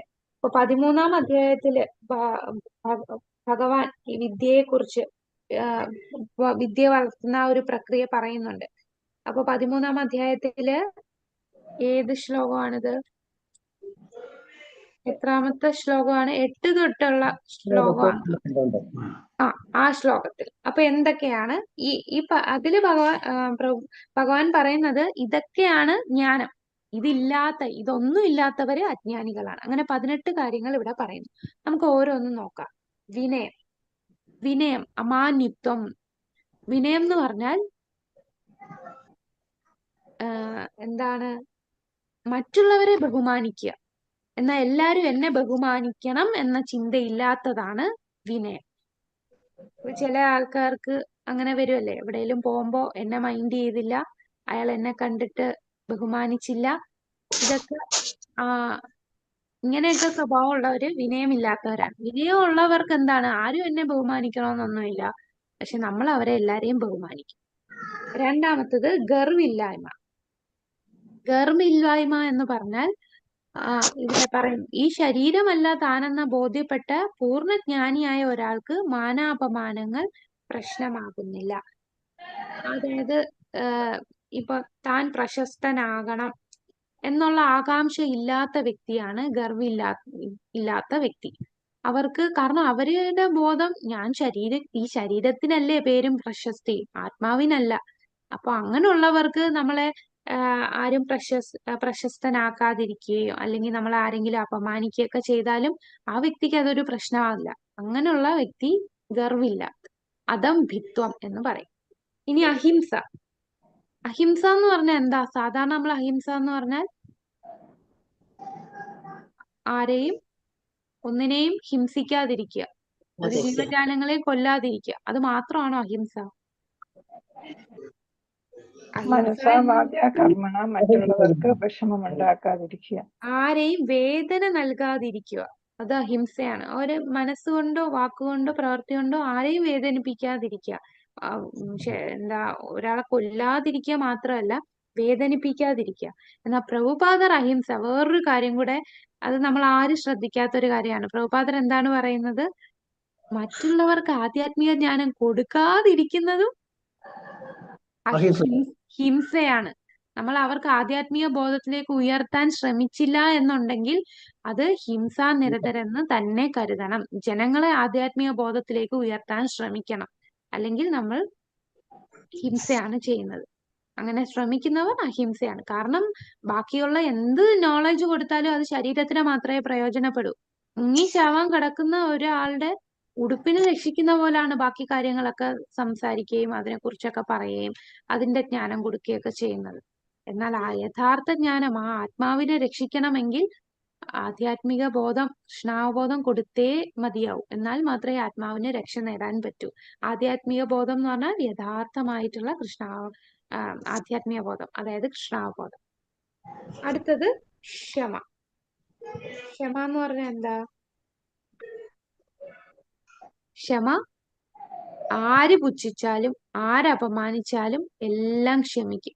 അവരോട് ഒരു റിവെഞ്ചും വൈരാഗ്യവും ഒന്നും മനസ്സിൽ വെക്കാതെ ഇരിക്കുന്നവരാണ് ക്ഷമാശീലർ. അവർക്ക് പ്രകോപനം ഉണ്ടായാൽ പോലും, ആര് പ്രകോപിപ്പിച്ചാലും, ചിലര് നമ്മളെ പ്രകോപിപ്പിക്കുമ്പോൾ നമ്മളുടെ തനി സ്വഭാവം പുറത്തു വരും. എന്നാൽ എത്ര പ്രകോപനം ഉണ്ടായാലും ക്ഷമാശീലനായിട്ടുള്ളവർ ആണ് ശാന്തർ എന്ന് പറയുന്നത്. വളരെ സഹനശക്തിയുള്ളവരാണ്, സഹനശക്തിയുള്ളവരായിരിക്കണം. ഇതാണ് ക്ഷമ. ഇനി ലാളിത്യം. ലാളിത്യം കാപണ്യമില്ലാതെ നമ്മൾ പെരുമാറുന്നതാണ് ലാളിത്യം എന്ന് പറഞ്ഞാൽ. ലാളിത്യം എന്ന് പറഞ്ഞാൽ ഇപ്പം ചില ആൾക്കാര് പുറമേ കാണുമ്പോൾ ഭയങ്കര സോപ്പിട്ട് സംസാരിക്കും അല്ലെ, നമുക്ക് ചുറ്റുമുള്ള ആൾക്കാരുടെ അടുത്ത് അറിയാം.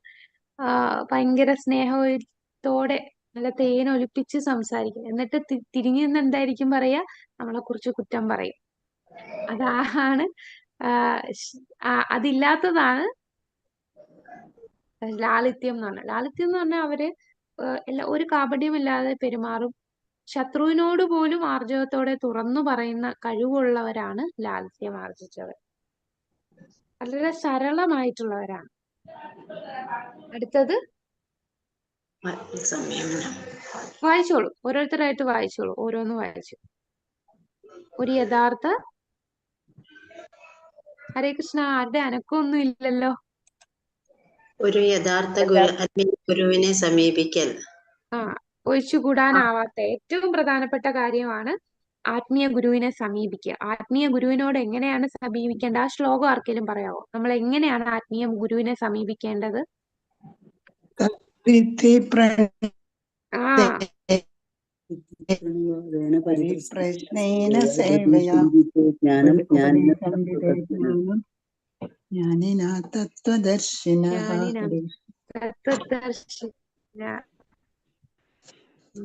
ജയ് ഹരി ബോൽ. അതെ, അദ്ദേഹത്തിന് സേവനം ചെയ്ത് വേണം ആത്മീയ ഗുരുവിനെ സമീപിക്കാൻ. അടുത്തത് വായിച്ചോളൂ. ഹരേ കൃഷ്ണ, പെട്ടെന്ന് വായിച്ചോളൂ ഓരോരുത്തർ. ഹരേ കൃഷ്ണ. ആത്മീയ ഗുരുവിന് ശുചിത്വം എന്ന് പറഞ്ഞാൽ ശൗചം. ശുചിത്വം എന്ന് പറയുമ്പോ എന്താണ് ശുചിത്വം എന്ന് പറയുന്നത്? പലതരത്തിൽ, 2 തരം ശുചിത്വമുണ്ട്. കുളിക്കുന്നത് ബാഹ്യമായി, എന്നാൽ നമ്മുടെ ഉള്ളിലും ശുദ്ധിയാക്കണം, ആത്മാവിനെ ശുദ്ധിയാക്കണം. അതിന് നമ്മൾ എന്താ ചെയ്യേണ്ടത്? ആത്മാവിനെ ശുദ്ധീകരിക്കാൻ നാമം ജപിക്കണം. നാമം ജപിച്ചു വേണം ആത്മാവ്. എല്ലാ ദിവസവും 16 മാല ജപിക്കാതിരുന്നാൽ എന്ന് പറഞ്ഞാൽ നമ്മൾ കുളിക്കാതിരിക്കുന്ന പോലെയാണ്. നമ്മൾ വൃത്തിയാകില്ല. കാരണം നമ്മൾ വിചാരിക്കോ, നാമം ജപിച്ചല്ലോ, ഞാൻ ശുചിയായല്ലോ. ഇല്ല, നമ്മൾ ഓരോ സെക്കൻഡും ഓരോ കാമക്രോധങ്ങളെല്ലാം നമ്മുടെ ഉള്ളിൽ കിടന്നിങ്ങനെ പല ജന്മങ്ങളായിട്ടുള്ളത് ഇങ്ങനെ വന്നടിഞ്ഞു കിടക്കുകയാണ്. പിന്നെ നമ്മളിവിടെ ഈ ലോകത്ത് താമസിക്കുമ്പോഴും നമ്മൾ എത്രയൊക്കെ ഭക്തി ഉണ്ടെങ്കിലും നമ്മൾ ഒരുപാട് പ്രശ്നങ്ങൾ ചെയ്യുന്നുണ്ട്. അപ്പൊ തീർച്ചയായിട്ടും അകവും, നമ്മള് വെളിയിൽ പോയിട്ട് വരുമ്പോ ശരീരം അഴുക്കാവും. അല്ലെങ്കിൽ നമ്മൾ എങ്ങും പോയില്ല, വീട്ടിൽ നിൽക്കുകയാണെങ്കിൽ പോലും നമ്മളെ ശരീരം അഴുക്കാണ് കുളിച്ചില്ല എന്നുണ്ടെങ്കിൽ. അപ്പൊ ശുചിയാക്കണം. ബാഹ്യമായിട്ടും കുളിക്കണം, കൂടാതെ ആന്തരികമായിട്ട് നമ്മളെ എന്നും നാമം ജപിക്കണം. അടുത്തത് സ്ഥൈര്യം, സ്ഥിരത. ആധ്യാത്മിക ജീവിതത്തിൽ മുന്നേറാനുള്ള ദൃഢനിശ്ചയം ഉണ്ടാകുന്നതാണ് സ്ഥിരത. അടുത്തത് ആത്മസംയമനം. ആത്മവിനിഗ്രഹ. ആധ്യാത്മിക പുരോഗതിക്ക് ദോഷകരമായ ഒന്നും അംഗീകരിക്കാതിരിക്കൽ. ഇന്ദ്രിയ നിയന്ത്രണം. നമ്മളെ ഇന്ദ്രിയങ്ങളെ നിയന്ത്രിക്കുന്നതാണ് ആത്മസംയമനം എന്ന് പറയുന്നത്. ഇപ്പൊ നമുക്ക് അറിയാം, ഈ 4 യമനിയമങ്ങൾ പാലിക്കണം. അപ്പോ നിയമങ്ങൾ പാലിക്കുമ്പോൾ ഇന്ദ്രിയങ്ങളൊക്കെ നമ്മൾ ഈ യമനിയമങ്ങൾ ലംഘിക്കാനായിട്ട് പല രീതിയിലും നമ്മളെ ശ്രമിക്കും. പക്ഷെ നമുക്കറിയാം, ഞാൻ അത് ചെയ്താൽ, യമനിയമങ്ങൾ പാലിക്കാതിരുന്നാൽ, അത് ഞാൻ മുടക്കിയാൽ അതെന്റെ ആത്മീയ പുരോഗതിക്ക് ബാധിക്കും. അതുകൊണ്ട് ആത്മീയ പുരോഗതിക്ക്, നമ്മളെ ഭക്തിക്ക് പ്രതികൂലമായിട്ടുള്ള എന്തിനേയും ഉപേക്ഷിക്കാനും ഭക്തിക്ക് അനുകൂലമായിട്ടുള്ളത് സ്വീകരിക്കുകയും ചെയ്യുക. അപ്പൊ ആത്മസംയമനം പാലിക്കുക എന്ന് പറഞ്ഞാൽ, നമ്മളിപ്പോ ചിലപ്പോ ജീവിതത്തിൽ പല ഘട്ടത്തിലും നമുക്ക് കൺഫ്യൂഷൻ വരും. ഞാൻ ഇത് ചെയ്യും, എന്ത് ചെയ്യും? ഭക്തന്മാർക്ക് കൺഫ്യൂഷൻ ഇല്ല. അവര് ചിന്തിക്കുന്നത്, എന്റെ ആത്മീയ പുരോഗതിക്ക് ഇത് തടസ്സമാണോ? എങ്കിൽ എനിക്കത് വേണ്ട. എന്റെ ആത്മീയ പുരോഗതിക്ക് സഹായിക്കുന്നതാണെങ്കിൽ അത് വേണം. അപ്പൊ ആധ്യാത്മിക പുരോഗതിക്ക് ദോഷകരമായ ഒന്നും അംഗീകരിക്കാതിരിക്കലാണ് ആത്മസംയമനം. അടുത്ത വായിച്ചോ. ഇന്ദ്രിയ വിഷയങ്ങളിൽ അനാസക്തി. മാതാജി, ഹരേ കൃഷ്ണ. ഹരേ കൃഷ്ണ. ആവശ്യമില്ലാത്ത വാശിക്ക് നാം വഴങ്ങിപ്പോകരുത്. ആധ്യാത്മിക ജീവിതത്തിൽ മുന്നേറുന്നതിനുള്ള കർത്തവ്യങ്ങൾ അനുഷ്ഠിക്കുന്നതിന് ഉതകുന്ന വിധത്തിൽ ശരീരത്തെ സജ്ജമാക്കി സൂക്ഷിക്കുന്നതിനു വേണ്ടി മാത്രം ഇന്ദ്രിയ വിഷയങ്ങൾ നമ്മൾക്ക് ആധ്യാത്മികമായിട്ട് പുരോഗതിക്ക് വേണ്ടി മാത്രം. അപ്പൊ ഇന്ദ്രിയ വിഷയങ്ങൾ അനാസക്തി എന്ന് പറഞ്ഞാൽ നമുക്ക് വിശക്കുന്നു, നാവിന് ആഹാരം വേണം എന്ന് തോന്നുന്നു, ഇല്ല ഞാൻ കഴിക്കാതിരിക്കും, അങ്ങനെ ചെയ്യൂ? ഇല്ല, നമ്മൾ കഴിക്കും. പക്ഷെ അതെന്താകും? എല്ലാം ആത്മീയമാക്കി മാറ്റി നമ്മൾ കഴിക്കും. അപ്പൊ ഇന്ദ്രിയങ്ങളെ എല്ലാം ആത്മീയവൽക്കരിക്കുക. ഇന്ദ്രിയങ്ങളെ ഒന്നും ചെയ്യാതെ മിണ്ടാതെ നമുക്ക് കാട്ടിൽ പോയി തപസ് ചെയ്തിരിക്കാൻ പറ്റുമോ? എന്തിനെ കുറിച്ചും ചിന്തിക്കാതെ, ഒന്നിനെ കേൾക്കുന്നില്ല, ഒന്നും കഴിക്കുന്നില്ല, അങ്ങനെ നമുക്ക് ഇരിക്കാൻ പറ്റില്ല. എന്താണത് ചെയ്യേണ്ടത്? ആത്മീയവൽക്കരിച്ച് നമ്മളെ ഇന്ദ്രിയങ്ങളെ ഉപയോഗിക്കുക. അടുത്ത മിഥ്യാഹങ്കാരം ഇല്ലായ്മ. ഞാൻ ശരീരമോ മനസ്സോ ആണെന്ന് നിരസിക്കുക. ഞാൻ കൃഷ്ണന്റെ സേവകനാണ് എന്ന് അഹങ്കരിക്കുക. നമ്മുടെ ഏറ്റവും വലിയ മിഥ്യാഹങ്കാരം എന്താണ്? ഞാൻ ഈ ശരീരമാണ് എന്ന ബോധം. നമ്മൾ ഇത്രയൊക്കെ ഭഗവത്ഗീത പഠിച്ചാലും നമ്മളെല്ലാരും ഇപ്പൊ ശരീരബോധത്തിൽ തന്നെയാണ്. ആ ബോധത്തിൽ നിന്ന് നമ്മളൊന്നും ആത്മസാക്ഷാത്കാരം ലഭിച്ചിട്ടില്ല. ആത്മസാക്ഷാത്കാരം ലഭിക്കുന്നവർക്ക് മാത്രമേ ശരീരമല്ല ആത്മാവാണെന്ന് മനസ്സിലായി. ഇപ്പൊ നമ്മൾ തിയറി പഠിക്കുന്നുണ്ട്, ഞാൻ ശരീരമല്ല ആത്മാവാണെന്നൊക്കെ തിയററ്റിക്കലി പറയുന്നുണ്ട്. പക്ഷെ നമ്മളൊക്കെ തിയറി മാത്രമേ പറയുന്നുള്ളൂ, പ്രാക്ടിക്കലായിട്ട് നമുക്ക് ഇതുവരെ മനസ്സിലായിട്ടില്ല, ആത്മാവിനെ ഒന്നും സാക്ഷാത്കരിച്ചിട്ടില്ല. എന്നാൽ നമ്മൾ ഈ തിയറി മനസ്സിലാക്കി ആത്മസാക്ഷാത്കാരം ലഭിക്കാനുള്ള പാത പിന്തുടരുക. നമുക്കിപ്പോ തിയറി അറിയാം, അപ്പൊ ഇതാണ് ശരിയായിട്ടുള്ള പാത എന്ന് മനസ്സിലാക്കി, ഞാൻ ഭഗവാന്റെ സേവകനാണ്, ഞാൻ ഭഗവാന്റെ അംശമാണ് എന്ന് മനസ്സിലാക്കി, അപ്പൊ നമ്മൾ എന്താണ്, ബാക്കിയുള്ള എല്ലാം നിരസിച്ച് ഭക്തിക്ക് മുന്നേറാനുള്ള രീതിയിൽ കൊണ്ടുപോവുക. ഞാൻ ഈ ശരീരമല്ല ആത്മാവാണ് എന്ന് മനസ്സിലാക്കുക. അടുത്തത് വായിച്ചോളൂ. ഹരേ കൃഷ്ണ. ജനന മരണങ്ങൾ, വാർദ്ധക്യം, രോഗം എന്നീ പരിണാമങ്ങളുടെ ദുഃഖാത്മകയെ കുറിച്ചുള്ള ബോധം. ജന്മ, മൃത്യു, ജരാവ്യാധി, അതിനെ തിരിച്ചറിയുക. ശരിയായ ഉറവിടത്തിൽ നിന്ന് ഇവയെക്കുറിച്ച് പതിവായി കേൾക്കുക. ഇപ്പൊ മരണത്തെക്കുറിച്ച് കേൾക്കുക എന്ന് പറഞ്ഞാൽ എല്ലാരും പറയാം, എന്തിനാണ് എപ്പോഴും മരണം മരണം എന്ന് പറയുന്നത്, സന്തോഷത്തോടെ ഇരുന്നൂടെ, എന്തൊരു നെഗറ്റീവാണ് എന്ന് പറയും. പക്ഷെ പ്രഭുപാദർ പറയുന്നത് നിരന്തരം കേൾക്കണം, എന്നാലേ നമുക്ക് ഈ ലോകത്തോട് വെറുപ്പ് തോന്നും. അല്ലെങ്കിൽ ഇതാണ് സുഖമായിട്ടുള്ള ലോകം എന്ന് ചിന്തിച്ച് ഇവിടെ നമ്മള് മിഥ്യയായിട്ടുള്ള അല്ലെ ക്ഷണികമായിട്ടുള്ള സന്തോഷത്തിന്റെ പുറകെ നമ്മൾ പോകും. അടുത്തത് വൈരാഗ്യം, മക്കൾ, ഭാര്യ, ഗൃഹം മുതലായവയിൽ നിന്നുള്ള മുക്തി, സുഖദുഃഖങ്ങൾ, അക്ഷോഭ്യത. ഓക്കെ. അപ്പൊ വൈരാഗ്യം, കൃഷ്ണന് വേണ്ടി എല്ലാം ത്യജിക്കാൻ തയ്യാറാവുക. അപ്പൊ കൃഷ്ണന് വേണ്ടി നമ്മൾ എന്തെല്ലാം ത്യജിച്ചു? ഭഗവാന് വേണ്ടി നമ്മൾ 4 യമനിയമങ്ങൾ, മത്സ്യമാംസാദികൾ നിർത്തി, ചായ കാപ്പി. മലയാളികൾക്ക് ഏറ്റവും ബുദ്ധിമുട്ടുള്ള ഒന്നാണ് ഒന്നെങ്കിൽ ചായ അല്ലെ കാപ്പി. രാവിലെ ചായ, എണീറ്റ ഉടനെ ബെഡ് കോഫി അല്ലെങ്കിൽ ചായ. വൈകുന്നേരം ആകുമ്പോ ചായ വേണം അല്ലെ? ആര് വന്നാലും നമ്മള് വീട്ടിൽ ഗസ്റ്റ് വന്നാൽ ഉടനെ നമ്മൾ എന്തിടും? ചായ ഇടാൻ ഓടും, ചായയാണ് കൊടുക്കുന്നത്. എന്നാൽ നമുക്കിപ്പോ അത്രയും നാളും ചായ കുടിച്ച് ശീലിച്ചവർ അവസാനം ഭഗവാന് വേണ്ടി അത് ത്യജിക്കാൻ തയ്യാറായി. അതാണ് വൈരാഗ്യം, ഭഗവാന് വേണ്ടി ത്യജിക്കുക. പിന്നെ നമ്മളെ ഫാമിലിയുടെ അറ്റാച്ച്മെന്റ്, മക്കൾ, ഭാര്യ, ഗ്രഹം, അതിൽ നിന്നുള്ള മുക്തി എന്ന് പറഞ്ഞാൽ ഇതുവരെ എല്ലാം ഉപേക്ഷിച്ച് വീട്ടിൽ നിന്ന് ഇറങ്ങി പോവുക എന്നല്ല, അവരെയും കൂടെ കൃഷ്ണാവബോധം പരിശീലിപ്പിക്കുക. അങ്ങനെ അവരെ അനുകൂലമായിട്ടുള്ള രീതിയിൽ നമ്മൾ മുന്നോട്ട് പോവുക. അതാണ് ഇവരാണ് എല്ലാം എന്നുള്ള ചിന്ത. എന്താണ് ചിലർക്ക് എന്റെ ജീവിതം എന്റെ ഫാമിലിയും എന്നുള്ള രീതിയിൽ പോകും. പക്ഷെ അവര് ചിന്തിക്കുന്ന അവര് നല്ല രീതിയിൽ ജീവിച്ചു പോവുകയാണ്, നല്ല ലൈഫാണ് എന്നൊക്കെ വിചാരിക്കും. പക്ഷെ അവരോടുള്ള ആസക്തി, നമ്മുടെ വീട്ടുകാരോട്, നമ്മളെ മക്കളോട്, ഭാര്യ, ഭർത്താവ്, വീട്, ഇതെല്ലാം സാധാരണ ഒരു സ്ത്രീയെ വളർത്തി, ഇന്നത്തെ ജനറേഷൻ അല്ല, തൊട്ട് മുമ്പുള്ള ജനറേഷൻ വരെ ഒരു പെൺകുട്ടി എന്ന് പറഞ്ഞാൽ വീട്ടുകാരോട്, അവരുടെ ജീവിതം മൊത്തവും കുടുംബമാണ്. എനിക്കെല്ലാം എന്റെ കുടുംബമാണ്, എന്റെ കുടുംബത്തിന് വേണ്ടി അവരെല്ലാം ചെയ്ത്, ഇപ്പം ഗൃഹനാഥനാണെങ്കിൽ പോലും ആ കുടുംബത്തിന് വേണ്ടി. പക്ഷെ അങ്ങനെ ആസക്തി ഉണ്ടാവാൻ പാടില്ല.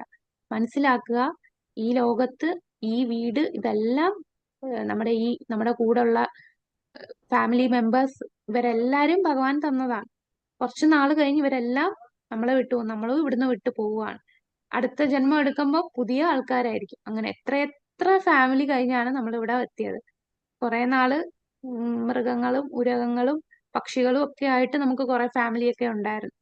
അന്ന് നമുക്ക് അതൊന്നും അറിയുന്നില്ല. എന്നാൽ മനുഷ്യരാകുമ്പം ഫാമിലിക്ക് ഒരുപാട് വില കൽപ്പിച്ച് അവരങ്ങനെ നിൽക്കും. എന്ന് പറഞ്ഞ് ഫാമിലിയെ ഉപേക്ഷിക്കാനെന്നല്ല, അതിൽ ആസക്തി, അതിയായിട്ടുള്ള ആസക്തി ഉണ്ടാവാൻ പാടില്ല. ആസക്തി ക്രമീകരിക്കുക, എല്ലാരെയും കൃഷ്ണാബോധത്തിൽ കൊണ്ടുപോവുക. സുഖ ദുഃഖങ്ങളിൽ അക്ഷോഭ്യത, അല്ലെ? ഭൗതികമായിട്ട് എന്തെങ്കിലും നേടിയ ഉടനെ ഭയങ്കര സന്തോഷമായിരിക്കും. ചിലർക്കങ്ങ് ആ ഹാപ്പിനെസ് അങ്ങ് ടോപ്പിൽ ആണെന്ന് തോന്നും. എന്തെങ്കിലും നഷ്ടപ്പെട്ടാലോ തീർന്നു, പിന്നെ ജീവിതം എല്ലാം നിർത്തി, ഇനി ഞാൻ എന്തിനു ജീവിക്കണം എന്നുള്ള തോന്നൽ വന്ന് ആത്മഹത്യയിൽ വരെ അവസാനിക്കുന്നുണ്ട്. അപ്പോ ഭൗതികമായിട്ട് നേട്ടം വന്നാലും നഷ്ടം വന്നാലും അതിൽ കൂടുതൽ ആഹ്ലാദിക്കുകയോ വിഷമിക്കുകയോ ചെയ്യരുത്. നമ്മള് അഭേദ്യമായ ഭക്തി നിർവഹണം ചെയ്തുകൊണ്ട് നവവിധ ഭക്തിയിൽ ഏർപ്പെടുക. അതാണ് അഭികാമ്യമായതും അനഭികാമ്യമായതും ഇതിന്റെ മധ്യത്തിൽ നമ്മൾ എന്താണ് സമചിത്തതയോടുകൂടി മുന്നോട്ട് പോവുക. ഇനി ഭഗവാനോട് കലർപ്പറ്റ ഭക്തി, അതാണ് 16ാമത്തെ കാര്യം. ഭഗവാനോട് സ്ഥിരമായിട്ട് നമുക്ക് ആ കാര്യം നേടാൻ വേണ്ടി മാത്രം ഭഗവാനോട് ഭക്തി ചെയ്യുകയല്ല, സ്ഥിരമായിട്ട് ഏത് സാഹചര്യത്തിലും, നമുക്ക് പനിയാണെങ്കിലും നമുക്ക് എന്തെങ്കിലും ഇപ്പം പറയാം, എനിക്കിന്ന് കല്യാണം ആയാലും മരണം ആയാലും എന്ത് അത്യാവശ്യ ഘട്ടമാണെങ്കിലും 16 മാലയ്ക്ക് ഒരു മുടക്കവും സംഭവിക്കാൻ പാടില്ല. നമ്മൾ ഭഗവാനെ ഭക്തി ചെയ്യുക. നമ്മള് നവവിധ ഭക്തിയില് ശ്രവണം, കീർത്തന, അതിൽ ഏതെങ്കിലും ഒന്ന്, ഭാഗവതം ക്ലാസ് യൂട്യൂബിലെങ്കിലും നമ്മൾ കേൾക്കുക, എപ്പോഴെങ്കിലും സമയം കിട്ടുമ്പോൾ അങ്ങനെ ചെയ്യുന്നതാണ് ഭഗവാനും കലർപ്പറ്റ ഭക്തി. ഇനി ഏകാന്തമായ സ്ഥലത്ത് ജീവിക്കാനുള്ള ആഗ്രഹം. അതെന്താ ആഗ്രഹം വരാൻ കാരണം? കാരണം ഈ ഭൗതിക ലോകത്ത് എല്ലാം ചുറ്റും ഭൗതികവാദികളുമായിട്ടാണ് ഇടപെടുന്നത്.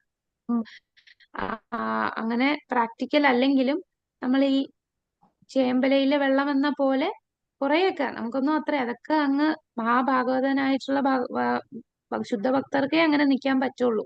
നമ്മൾ ചേമ്പലയല്ല, നമ്മൾ നനയുന്ന ഇലയാണ്. എന്നാലും ഒരു പരിധി വരെ നമ്മൾ ഇങ്ങനെയുള്ള ഭൗതികവാദികളിൽ നിന്ന് മാറി നിൽക്കാനുള്ള ആഗ്രഹം വളർത്തണം. അവരുമായിട്ട് ചേർന്ന് എന്താ സംഭവിക്കുക?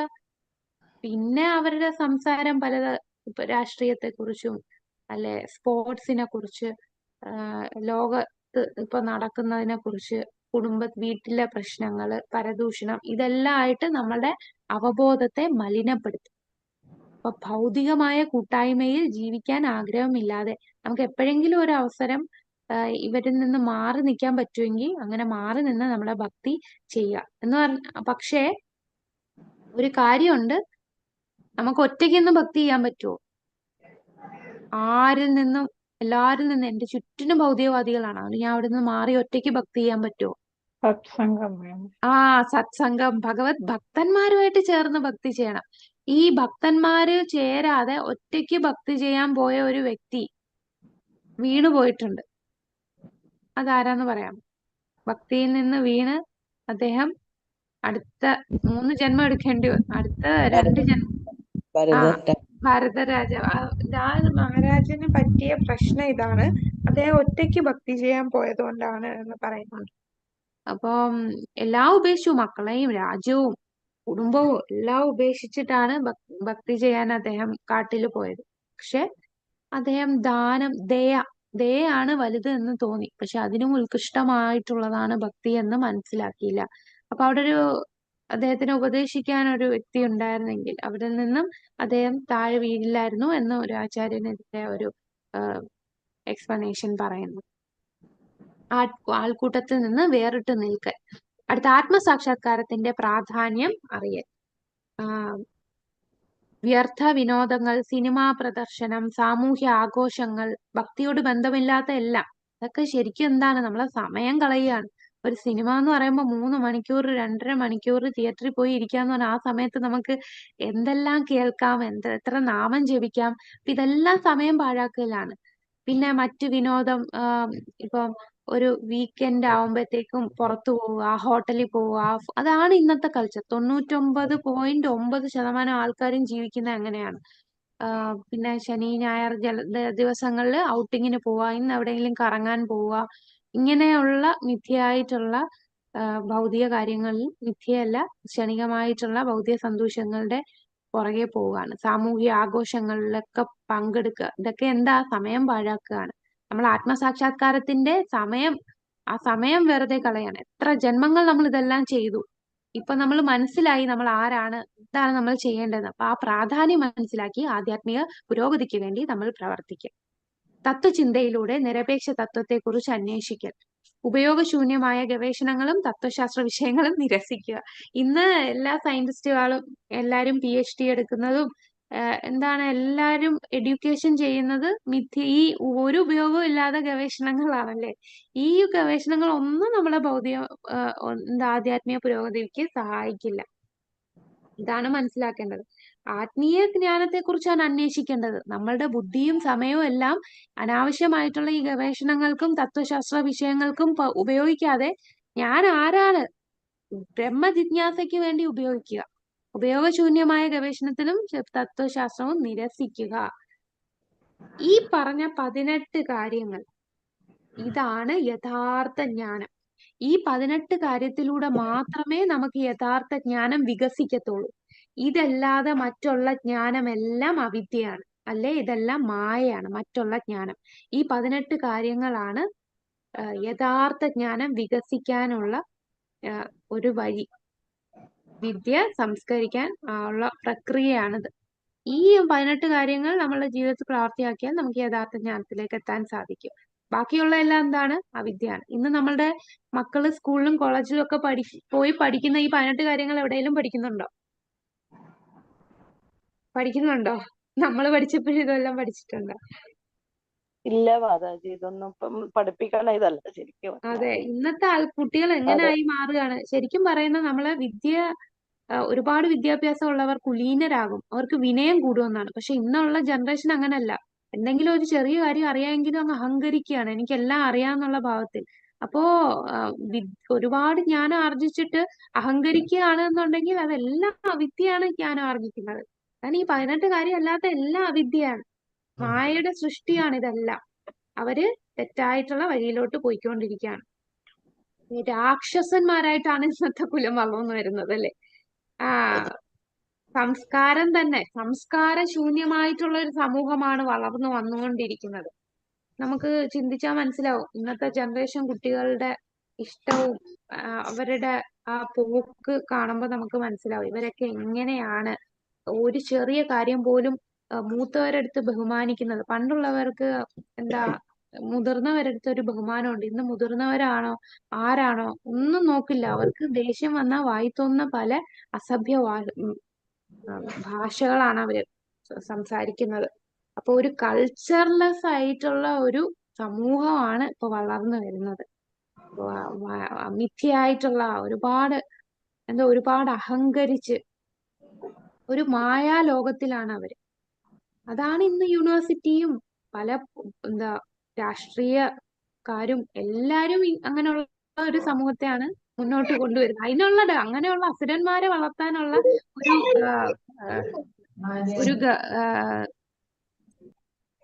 വളർത്തുന്ന ഒരു നേതാക്കന്മാരാണ് ഇന്നുള്ളത്. പ്രഭുപാദര് പറയും യുണൈറ്റഡ് നേഷൻ UN എന്ന് പറയുന്നത് ശരിക്കും വേസ്റ്റ് ആണ്. UN ഒരിക്കലും ഒരു രാജ്യത്തെയും സൗഹൃദത്തോടു കൂടി കൊണ്ടുപോകാൻ പറ്റില്ല.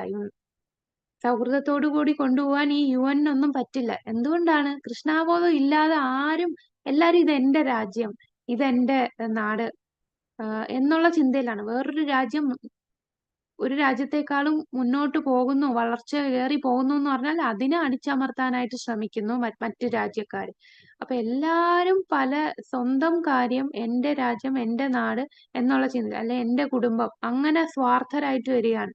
എന്നാൽ കൃഷ്ണാബോധം എന്താണ് ചെയ്യുന്നത്? നമ്മൾ എല്ലാരും ഒരു പിതാവിന്റെ മക്കളാണ്. വസുദേവ കുടുംബകം എന്ന് പറയുന്ന എല്ലാരും സൗഹൃദത്തോടു കൂടി എല്ലാവർക്കും ഒരുപോലെ ഒന്നിച്ചു നിന്ന് ഭഗവാനെ സേവിക്കാനായിട്ടാണ്. അതിനാണ് ഇസ്കോൺ പ്രഭുപാദർ സ്ഥാപിച്ചിരിക്കുന്നത്. ഇപ്പൊ UN ഉണ്ട് എന്ന് പറഞ്ഞാലും എല്ലാവർക്കും സമാധാനം കിട്ടില്ല. ഈ UN ഉണ്ടായിട്ട് തന്നെ എത്ര രാജ്യങ്ങളിൽ യുദ്ധം നടക്കുന്നു, എത്ര ആൾക്കാരെ എന്റെ ജീവനാണ് നശിക്കുന്നത്, എത്ര പേര് പട്ടിണി കിടക്കുന്നു. ഇതിന് UN ഉണ്ടായിട്ട് എന്ത് പ്രയോജനം? ഇതാണ് പ്രഭുപാദർ പറയുന്നുണ്ട്. അപ്പൊ ഈ വിദ്യ എത്ര എഡ്യൂക്കേറ്റഡ് ആണെന്ന് പറഞ്ഞാലും നമുക്ക് ഒരിക്കലും സമാധാനം കിട്ടില്ല. ഈ 18 കാര്യങ്ങളാണ് വിദ്യ എന്ന് പറയുന്നത്. പിന്നെ വേറൊരു കാര്യം കൂടെ പറയുന്നുണ്ട്. ചില ആൾക്കാര് പറയും, ചില ആൾക്കാർ പറയും ഇന്നത്തെ സമൂഹത്തിലുള്ള കുട്ടികൾ ഇങ്ങനെയാണ്, ഇതൊക്കെ പറയും. എന്നിട്ട് അതിനെതിരായിട്ടൊന്നും ചെയ്യത്തില്ല. അതും അവിദ്യയാണെന്ന് പറയും. കാര്യങ്ങളെല്ലാം അറിയാം, ഇങ്ങനെയൊക്കെയാണ്, എന്നിട്ട് അതൊന്നും പ്രവർത്തിക്കാതിരുന്നാലോ? ഈ കാര്യങ്ങൾ അറിഞ്ഞിട്ട് എന്ത് പ്രയോജനം? അല്ലെ? ഇതൊക്കെയാണ്. ഇപ്പൊ നമ്മളെ തന്നെ എടുക്കുകയാണെന്നുണ്ടെങ്കിൽ നമുക്ക് മനസ്സിലായി, ഇതിൽ നിന്ന് പഠിച്ചു, ഈ 18 കാര്യങ്ങളാണ് നമ്മളെ ജ്ഞാനം എന്ന്. എന്നിട്ട് നമ്മൾ ഇതൊന്നും ചെയ്യാതിരുന്നാൽ, ഇങ്ങനെ ആയിട്ടില്ല എന്നുണ്ടെങ്കിൽ എന്ത് പ്രയോജനമാണ് ഉണ്ടാവുന്നത്? അതും ഒരു അവിദ്യയാണ് എന്ന് പറയുന്നുണ്ട്. അപ്പൊ ഈ സ്വഭാവമൊക്കെ നമുക്ക് എങ്ങനെ വളർത്തിയെടുക്കാൻ പറ്റും? അതിനുള്ള എളുപ്പ വഴി എന്താണ്? എന്ത് ചെയ്യണം? ഇതിൽ ഏറ്റവും പ്രധാനപ്പെട്ട കാര്യം എന്താണ് ചെയ്യേണ്ടത്? നമ്മളിങ്ങനെ ഓരോ ഈ 18 കാര്യങ്ങളും എന്നിൽ വളർന്നോ, അതിനെ നമ്മൾ ശ്രദ്ധിക്കേണ്ട കാര്യമൊന്നുമില്ല. ഈ കാര്യങ്ങൾ നമുക്ക് വിനയവും ഗർവില്ലായ്മയും ക്ഷമയും ലാളിത്യവും ശുചിത്വം സ്ഥിരത ആത്മസംയമനം ഇതെല്ലാം താനേ നമ്മുടെ ഉള്ളിൽ വളരും. എന്ത് ചെയ്താൽ മതി? ഭക്തിയുത സേവനം ചെയ്യുക, ഭഗവാനെ നന്നായിട്ട് നാമസങ്കീർത്തനം. നാമജപം അതാണ് ഏറ്റവും പ്രധാനം. നമ്മള് ഭക്തിയില് 99% ഈ പറയുന്ന എല്ലാ കാര്യങ്ങളും നാമജപത്തിലൂടെ നമുക്ക് വളർത്താൻ സാധിക്കും. അപ്പൊ നാമജപം ചെയ്യുക, അതാണ് ഏറ്റവും പ്രധാനപ്പെട്ടത്. ഹരേ കൃഷ്ണ. ആത്മീയ ജ്ഞാനം അനശ്വരമാണെന്നും എന്നാൽ ഭൗതിക ജ്ഞാനം മരണത്തോടെ അവസാനിക്കുന്നതാണെന്ന് ഗ്രഹിച്ച് ഒരുവൻ ഒരു ശാസ്ത്രജ്ഞനോ തത്വജ്ഞാനിയോ ആയി തീരുകയും ആത്മജ്ഞാനത്തിൽ ഗവേഷണം നടത്തുകയും ചെയ്യേണ്ടതുണ്ട്. അപ്പൊ നമ്മൾ ഗവേഷണം നടത്തേണ്ടത് ആത്മജ്ഞാനത്തെ കുറിച്ചാണ്. കാരണം നമ്മൾ എത്ര വലിയ പൊസിഷനിലാണേലും, എത്ര ഡോക്ടറേറ്റ് കിട്ടിയാലും, എത്ര വലിയ സയന്റിസ്റ്റ് ആണേലും, എത്ര വലിയ ഡോക്ടർ ആണെങ്കിലും, ഇപ്പൊ ഡോക്ടേഴ്സ് എന്ന് പറയുമ്പോൾ തന്നെ MD ആണ്, DM ആണ് എന്നൊക്കെ പറയുമ്പോൾ എത്ര എഡ്യൂക്കേഷൻ ആണ്, നമ്മൾ വിചാരിക്കുക എല്ലാം നേടി എന്ന് ചിന്തിക്കും. ചിലപ്പോ അവര് നല്ല സേവനം ചെയ്യുമായിരിക്കും. ഞാനൊരു ഡോക്ടർ ആയതുകൊണ്ട് എനിക്ക് ഒരുപാട് പേരെ സഹായിക്കാൻ പറ്റി. അല്ലെ ചിലർ വിചാരിക്കും ഞാൻ IAS ഓഫീസർ ആയതുകൊണ്ട് എനിക്ക് സമൂഹത്തെ സേവിക്കാൻ പറ്റി. അല്ലെ ഞാൻ ഒരു രാഷ്ട്രീയ നേതാവായതുകൊണ്ട് സമൂഹത്തിനെ ഒരുപാട് രീതിയിൽ ഉയർത്താൻ പറ്റി. ഇതൊന്നും വേസ്റ്റ് ആണ്. ഇതെല്ലാം മരണത്തോടെ അവസാനിക്കും. ഇതൊന്നും ശാശ്വതമല്ല. ഇതെല്ലാം നല്ലതാകുന്ന എപ്പോഴാണ്? കൃഷ്ണൻ, അതാണ് നമ്മൾ കുറെ പൂജ്യങ്ങളാണ് കളക്ട് ചെയ്തുകൊണ്ടിരിക്കുന്നത്. നമ്മൾ ഈ ഭൗതികമായ നേട്ടങ്ങളെല്ലാം പൂജ്യമാണ്. എന്നാൽ ആ പൂജ്യത്തിന്റെ മുമ്പിൽ ഒന്ന് വരികയാണെങ്കിൽ അതിന് വാല്യൂ ഉണ്ട്. അല്ലെ? കുറെ ഇപ്പൊ ഒരു 5 പൂജ്യം ഉണ്ട്, അതിന്റെ മുമ്പിൽ ഒന്ന് വന്നാൽ എന്തായി? 1,00,000 അപ്പൊ 1,00,000ത്തിന് വിലയുണ്ട്. അപ്പൊ അതിനൊരു മൂല്യം ഉണ്ടാകുന്നത് ആ ഒന്ന് വരുമ്പോഴാണ്. ഈ ഒന്നെന്ന് പറയുന്ന ആരാ? ഒന്ന് എന്ന് പറയുന്നത് ഭഗവാനോടുള്ള ഭക്തിയാണ്. അതില്ലാതെ നമ്മൾ എന്തൊക്കെ ചെയ്താലും, എന്തൊക്കെ സേവനം ചെയ്താലും അതെല്ലാം മരണത്തോടെ അവസാനിക്കും. ചിലപ്പോ നമ്മൾ കുറെ പുണ്യമായിരിക്കും കൂട്ടുന്നത്. അത് ഇപ്പൊ നമ്മള് സ്വർഗലോകത്തും എല്ലാം ജനിക്കും. അവിടെ പോയാലും എന്താ സംഭവിക്കുക? പുണ്യം തീരുമ്പോ വീണ്ടും തിരിച്ചു വരേണ്ടി വരും. അപ്പൊ നമ്മൾ അന്വേഷിക്കേണ്ടത് ആത്മജ്ഞാനത്തെ കുറിച്ച് ഗവേഷണം നടത്തുക. ഞാൻ ആരാണ്? ഞാൻ എന്താണ് ചെയ്യേണ്ടത്? അപ്പൊ ആ ആത്മീയ ജ്ഞാനം അത് അനശ്വരമാണ്. അതൊരിക്കലും നശിക്കില്ല. നമ്മൾ ഈ ഒരു ജന്മം ഒരു 10% ഭക്തി ചെയ്താലും തീർച്ചയായിട്ടും ബാക്കി നമുക്ക് അടുത്ത ജന്മം അതിന് പറ്റിയ ഒരു ജന്മമായിരിക്കും ഭഗവാൻ തരുന്നത്. അപ്പൊ ഈ 10% നമ്മളെ കൂടെ അപ്പൊ കാണും. ആ 10%ത്തിൽ നിന്ന് നമുക്ക് തുടങ്ങിയാൽ മതി. അതാണ് ചില ആൾക്കാര് കുട്ടിക്കാലത്തെ ഈ ഭക്തി ചെയ്യാൻ പറ്റുന്ന കുട്ടികൾ എന്നൊക്കെ പറഞ്ഞാൽ കഴിഞ്ഞ ജന്മങ്ങളിൽ ഒരുപാട് ഭക്തി ചെയ്തവരാണ്. അത് തീർക്കാനായിട്ടാണ് ഇപ്പൊ വൈഷ്ണവ കുടുംബത്തിൽ ജനിക്കുന്ന ആത്മാവ് ആ കുട്ടികൾ എന്ന് പറഞ്ഞാൽ അവരൊക്കെ വലിയ ഉയർന്ന ഭക്തരായിരുന്നു കഴിഞ്ഞ ജന്മത്തിൽ. അങ്ങനെയുള്ളവർക്കാണ് ഒരുപാട് നാള് ഭക്തി ചെയ്യാൻ സാധിക്കുമ്പോൾ നമുക്ക് വൈഷ്ണവരുടെ കുടുംബത്തിൽ ജനിക്കാൻ സാധിക്കും. അപ്പൊ ഇതില് നഷ്ടമില്ല. നമ്മളിപ്പോ ഒരുപാട് ലേറ്റായി ഞാൻ ഇതൊക്കെ അറിയാൻ, ഞാനിപ്പോ വയസ്സായി, ഇനി എത്ര നാള് ഞാൻ ഇവിടെ നിൽക്കും, അതും കുഴപ്പമില്ല. അതിൽ നഷ്ടമില്ല. നമുക്ക് അടുത്ത ഒരു ജന്മം ഉണ്ടെങ്കിൽ ഉണ്ട്. ആ ഒരു ജന്മത്ത് നമുക്ക് തീർച്ചയായിട്ടും ഇത് കംപ്ലീറ്റ് ചെയ്യാൻ ഉള്ള ഒരു അവസരം ഭഗവാൻ തരും. നമുക്ക് ഭക്തി ചെയ്യാൻ പറ്റുന്ന നല്ലൊരു സാഹചര്യമായിരിക്കും ഭഗവാൻ തരിക. അപ്പൊ നമ്മൾ ആ സാഹചര്യം എന്ത് ചെയ്യണം? അത് നമ്മൾ യൂട്ടിലൈസ് ചെയ്യണം. ആ ചോയ്സ് നമുക്കാണ്, ആ ഒരു സ്വാതന്ത്ര്യം നമുക്ക് തന്നിട്ടുണ്ട്. അപ്പൊ നമുക്ക് ചിലപ്പോ ഒരു ധനികന്റെ കുടുംബത്തായിരിക്കും ജനിക്കുക. അപ്പൊ ധനികന്റെ കുടുംബത്തിൽ ജനിച്ചാൽ എനിക്ക് ഭക്തി ചെയ്യാനുള്ള സാഹചര്യം ഉണ്ട്. എന്റെ വീട്ടിന്റെ തൊട്ടടുത്ത് ഇസ്കോന്റെ ക്ഷേത്രമുണ്ട്. പക്ഷെ പോകണോ പോണ്ടയോ അതാരാണ് തീരുമാനിക്കേണ്ടത്? നമ്മളാണ്. ഈ സാഹചര്യങ്ങളെല്ലാം ഭഗവാൻ ചെയ്തു തരും. പിന്നെ ബാക്കി നമുക്ക് സ്വാതന്ത്ര്യം തരും. അതല്ലേ ഭഗവാൻ അർജുനന്റെ അടുത്ത് എന്താണ് പറഞ്ഞത്? ഇതൊക്കെയാണ് എന്താ ജ്ഞാനം ഞാൻ നിനക്ക് തന്നു, ഇനി അത് നീ ഇത് സ്വീകരിക്കണോ വേണ്ടയോ അത് നിന്റെ ഇഷ്ടം എന്ന് പറയുന്ന പോലെയാണ്. ഭഗവാൻ ആരെയും നിർബന്ധിക്കില്ല. നമുക്ക് ആ സാഹചര്യങ്ങൾ ചെയ്തു തരും. നമ്മൾ ആത്മാർത്ഥമായിട്ട് ഭക്തി ചെയ്തിട്ടുണ്ടെങ്കിൽ അത് ഭഗവാൻ തീർച്ചയായിട്ടും ഭഗവാൻ അതിനുള്ള ഒരു അവസരം നമുക്ക് മുന്നോട്ട് പോകാനുള്ള അവസരം ഒരുക്കി തരും. ശ്രീല ഭക്തി വിനോദ് ഠാക്കൂർ എല്ലാത്തരം ഭൗതിക ജ്ഞാനവും കേവലം മായാശക്തിയുടെ ബാഹ്യ സവിശേഷതകൾ മാത്രമാണെന്നും അവൾ വളർത്തുന്നതിലൂടെ ഒരാൾ ഒരു കഴുതയേക്കാൾ ഒട്ടും മെച്ചപ്പെട്ടവനാകുന്നില്ല. ഭൗതികമായിട്ട് ഒരുപാട് വിദ്യാഭ്യാസം നേടുമ്പോ അവരെല്ലാം എന്തായി മാറുന്നു? കഴുതയെ പോലെയാണെന്ന് പറയും. അപ്പൊ ഈ വാക്ക് കഴുത എന്നുള്ള വാക്ക് കേൾക്കുമ്പോ എന്താണ് അതിന് ഉദ്ദേശിക്കുന്നത്? ഈ കഴുത എന്താണ് ചെയ്യുന്നത്? കഴുതയുടെ ജീവിതം എന്താണ്? കഴുത മുള്ളു നിറഞ്ഞ ആഹാരമാണ് കഴിക്കുന്നത്. അപ്പൊ അതിന്റെ ജ്യൂസാണെന്ന് വിചാരിക്കും. സ്വന്തം ബ്ലഡിന് വായി മുറിഞ്ഞു വരുന്ന ബ്ലഡിന് അതെന്താ? അല്ലല്ല മാതാജി, മാതാജി ഉദ്ദേശിക്കുന്ന ഒട്ടകത്തെയാണ്. രാവിലെ വൈകിട്ട് വരെ പണിയെടുക്കുന്നതാണ് കഴുത. ഫുൾ ടൈം പണിയെടുക്കുന്നത്. യജമാനൻ കൊടുക്കുന്ന ഒരു പുല്ല് മാത്രമേ ഭക്ഷണമുള്ളൂ എന്ന് വിചാരിക്കുക. ഹരി പോലെ. അതെ. അതായത് കഴുത എന്ത് ചെയ്യും? ഒരു അലക്കുകാരൻ, അതാണ് പ്രഭുപാദർ ഉദാഹരണം പറയുന്നത്. ഒരു അലക്കുകാരൻ രാവിലെ ഒരു ചുമട് അലക്കാനുള്ള തുണിയെല്ലാം കഴുതയുടെ പുറത്ത് കൊണ്ടുപോകും. എന്നിട്ട് അതെല്ലാം അലക്കിയിട്ട് അത് വീണ്ടും അതേ ചുമട് കൊണ്ടുപോയി തിരിച്ച് ആ കഴുതയെ കൊണ്ട് ചുമക്കും. കഴുത ചുമന്ന് അത് കൊണ്ടു കൊടുക്കും. എന്നിട്ട് കഴുതയ്ക്ക് എന്തോ കൊടുക്കുന്ന? കുറച്ച് പുല്ലും വെള്ളവും. അപ്പൊ പ്രഭുപാദർ പറയും കഴുതയ്ക്ക് ബുദ്ധിയില്ല. ഈ പുല്ലും വെള്ളം കിട്ടാൻ ഈ ചുമട് ചുമക്കേണ്ട ആവശ്യമുണ്ടോ? അതെല്ലായിടത്തും കിട്ടുന്നതല്ലേ പുല്ലും വെള്ളവും. അവൻ ഈ ചുമന്നാലേ അവൻ ചിന്തിക്കുന്ന എന്താണ്? ഞാൻ ഇങ്ങനെ കഷ്ടപ്പെട്ട് പഠിച്ച് വലിയ ജോലി നേടിയാലേ എനിക്ക് ജീവിക്കാൻ പറ്റൂ. നമ്മളെ സമൂഹം അങ്ങനെയാണ്. ഇപ്പം നമ്മുടെ മക്കളെ ഇങ്ങനൊരു വിദ്യാഭ്യാസം കൊടുക്കാതെ നമുക്ക് മുന്നോട്ട് പോകത്തില്ല. നമ്മളെ സമൂഹം അങ്ങനെ നിൽക്കുകയാണ്. പക്ഷെ പ്രഭുപാദർ പറയുന്നത് അങ്ങനെ അല്ലാത്തൊരു സമൂഹത്തിനെ നമുക്ക് ഉയർത്താൻ പറ്റും. ഇപ്പൊ പ്രഭുപാദർ പറയുന്നത് എന്താണ്? ഭക്തി ചെയ്യുക. ഭക്തി ചെയ്യാനായിട്ട് നമുക്ക് എന്തൊക്കെ വേണം? നല്ല പോഷകങ്ങളായിട്ടുള്ള ആഹാരം, പശുവിന്റെ പാല്, പച്ചക്കറി, പിന്നെ ഈ ധാന്യങ്ങൾ, ഇതെല്ലാം കൃഷി ചെയ്തുണ്ടാക്കിയാൽ അവന് സുഖമായിട്ട് ഭക്തിയുത സേവനം ചെയ്ത് ജീവിക്കാം എന്ന് പറയുന്നു.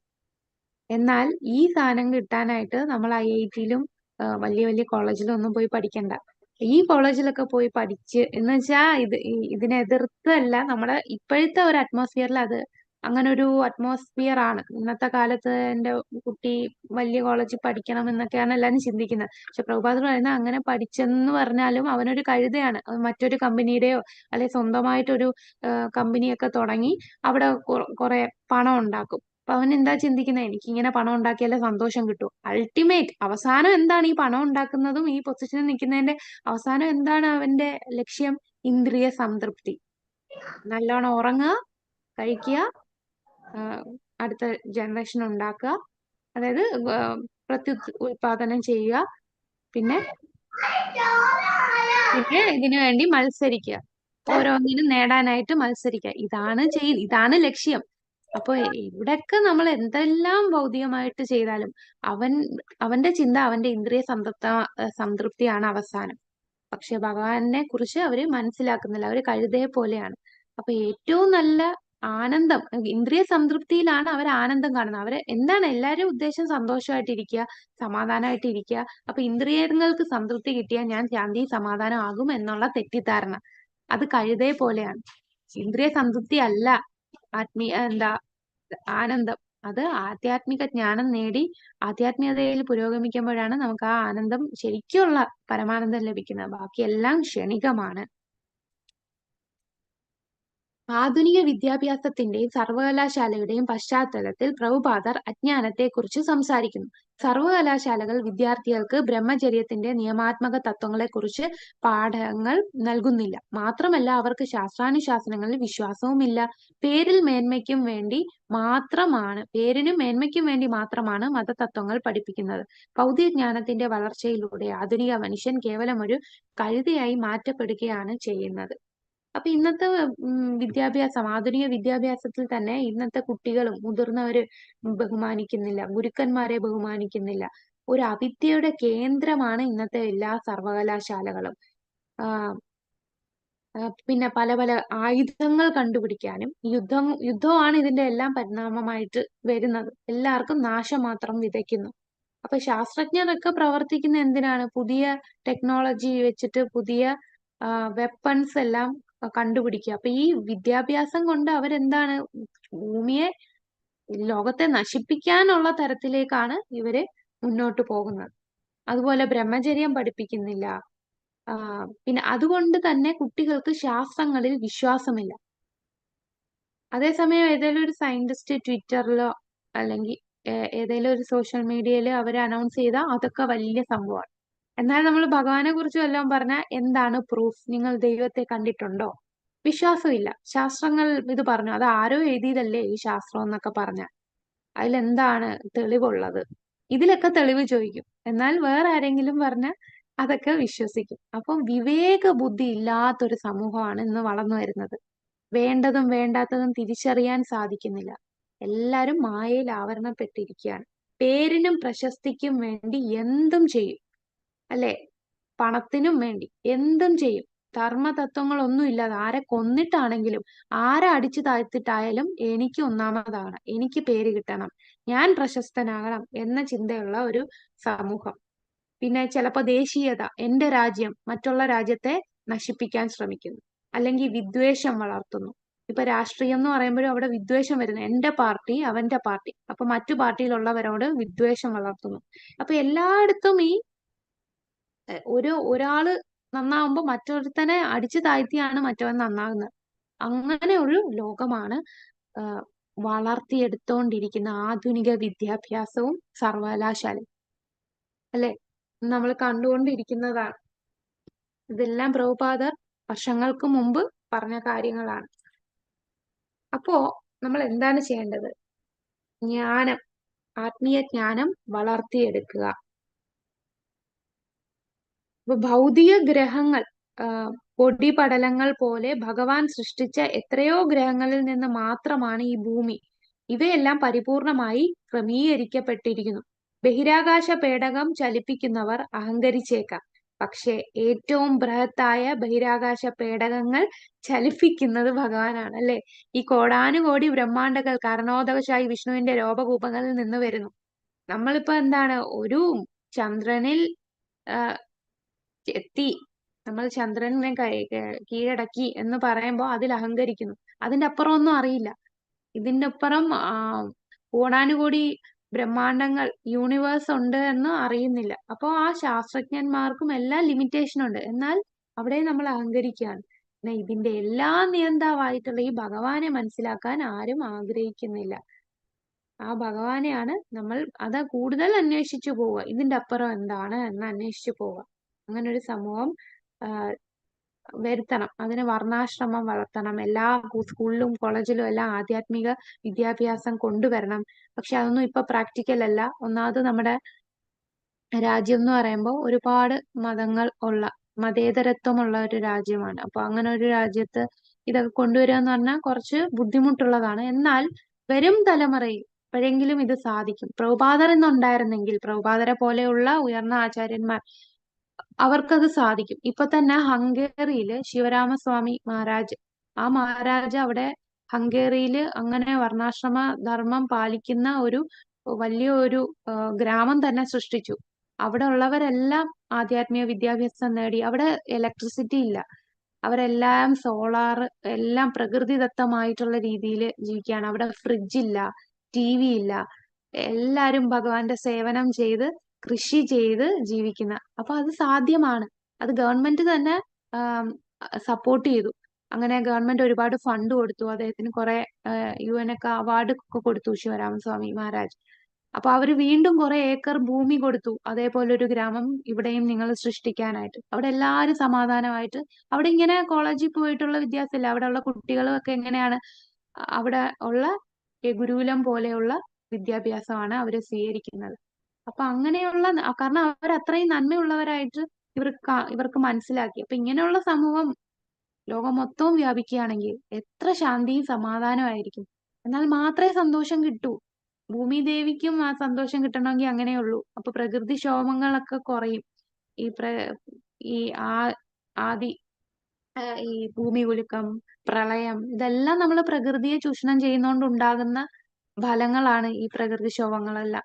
അപ്പം ഭൂമിയെ സഹായിച്ചുകൊണ്ട്, ഭൂമി ദേവിക്ക് സന്തോഷം തോന്നുന്ന രീതിയിൽ കൃഷി ഉണ്ടാകുന്ന ഫുഡ് എന്താ ഭഗവാന് സമർപ്പിച്ച് ജീവിക്കുന്ന ഒരു സമൂഹം ഈ ലോകം മൊത്തം ഉണ്ടെങ്കിൽ എല്ലാരും കൃഷ്ണാബോധത്തോടെ ഇരിക്കുമ്പോൾ ഒരു യുദ്ധവും ഇല്ല, ഒന്നുമില്ല. എല്ലാരും ശാന്തിയും സമാധാനമായിട്ട് ഇരിക്കാൻ സാധിക്കും.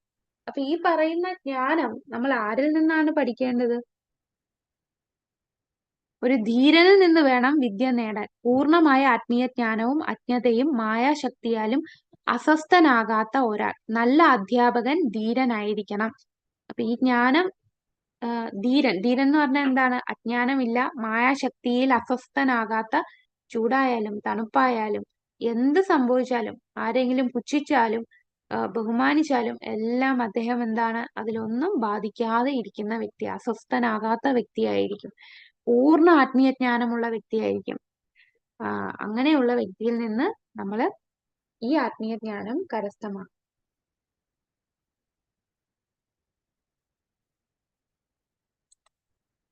യഥാർത്ഥ അറിവ് മോക്ഷത്തിന് വിധേയമാകുന്നു. യഥാർത്ഥ അറിവ് നേടിയാലേ നമുക്ക് മോക്ഷം ലഭിക്കുകയുള്ളൂ.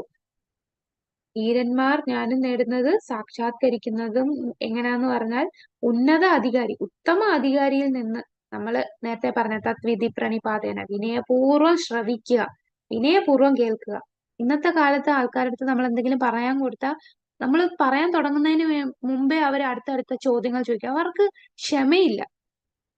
കേൾക്കുക എന്ന് പറഞ്ഞാൽ ഒരാൾ സംസാരിക്കുമ്പോൾ നമ്മൾ മിണ്ടാതിരിക്കുക, നമ്മളത് ശ്രദ്ധയോടെ കേൾക്കുക, വിനയത്തോടു കൂടി, അത് മത്സര ബുദ്ധിയോടുകൂടി, ഇതിനെ എതിർത്ത് സംസാരിക്കുന്ന രീതിയിലായിരിക്കില്ല നമ്മൾ കേൾക്കുന്നത്. വിനയത്തോടു കൂടി നമ്മൾ ശരണം പ്രാപിക്കുന്ന രീതിയിൽ വേണം ജ്ഞാനം കേൾക്കാൻ. നിയമങ്ങൾ, ധീരൻ പറഞ്ഞു തരുന്ന നിയമങ്ങൾ നമ്മൾ പാലിക്കണം. ആചാര്യനെ സേവനം ചെയ്യണം. അപ്പോ ധീരനായിരിക്കും യഥാർത്ഥ നേതാവ്. ഒരു അധീരൻ ഒരിക്കലും നേതാവല്ല. ഇന്നത്തെ രാഷ്ട്രീയ നേതാക്കൾ എങ്ങനെയാ? ധീരനാണോ അധീരനാണോ? ഇന്നത്തെ രാഷ്ട്രീയ നേതാക്കൾ അധീരരാണ്. പക്ഷെ അവര് ധീരരെ പോലെ വേഷമിടുന്നു. ഒരു ധീരനാണ്, ബാക്കി സമൂഹങ്ങളെല്ലാം ഈ അധീരനെയാണ് ഫോളോ ചെയ്യുന്നത് അല്ലേ? എന്താണ് അവരുടെ ലക്ഷ്യം? സ്വന്തം വരുമാനം മാത്രം നോക്കുകയാണ് ഇവരെപ്പോഴെങ്കിലും ജനങ്ങളുടെ ക്ഷേമം ശ്രദ്ധിക്കുവോ? ഇല്ല. എല്ലാരും അവരുടെ പോക്കറ്റ് നിറയ്ക്കും. ഓരോ ഗവൺമെന്റ് വന്നു പോയിക്കൊണ്ടിരിക്കുമ്പോഴും അവര് നന്നാവും, ജനങ്ങൾ ഇപ്പോഴും വലഞ്ഞുകൊണ്ടിരിക്കും. അതാണ് അധീരര് ഭരിക്കുമ്പോൾ നമുക്കൊരിക്കലും മുന്നോട്ട് പോകാൻ സാധിക്കില്ല. എല്ലാരും അന്ധനെ ഫോളോ ചെയ്യുന്നവർ എല്ലാരും അന്ധതയിലോട്ടാണ് പോകുന്നത്. അപ്പൊ യഥാർത്ഥ വിദ്യ നേടുന്നതിനായി നമ്മള് ധീരാത്മാക്കളെ ശരണം പ്രാപിക്കുക. ആരാണ് ധീരാത്മാക്കൾ? പ്രഭുപാദരെ പോലെയുള്ള ഉയർന്ന ഉത്തമ ഭക്തരെ ശരണം പ്രാപിക്കുകയാണ് ചെയ്യേണ്ടത്. ഹരേ കൃഷ്ണ. ഹരേ കൃഷ്ണ.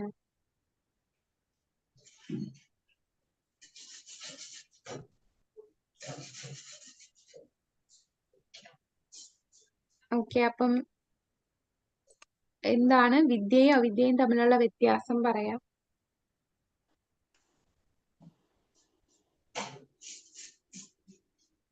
പറഞ്ഞോളൂ. ഹരേ കൃഷ്ണ.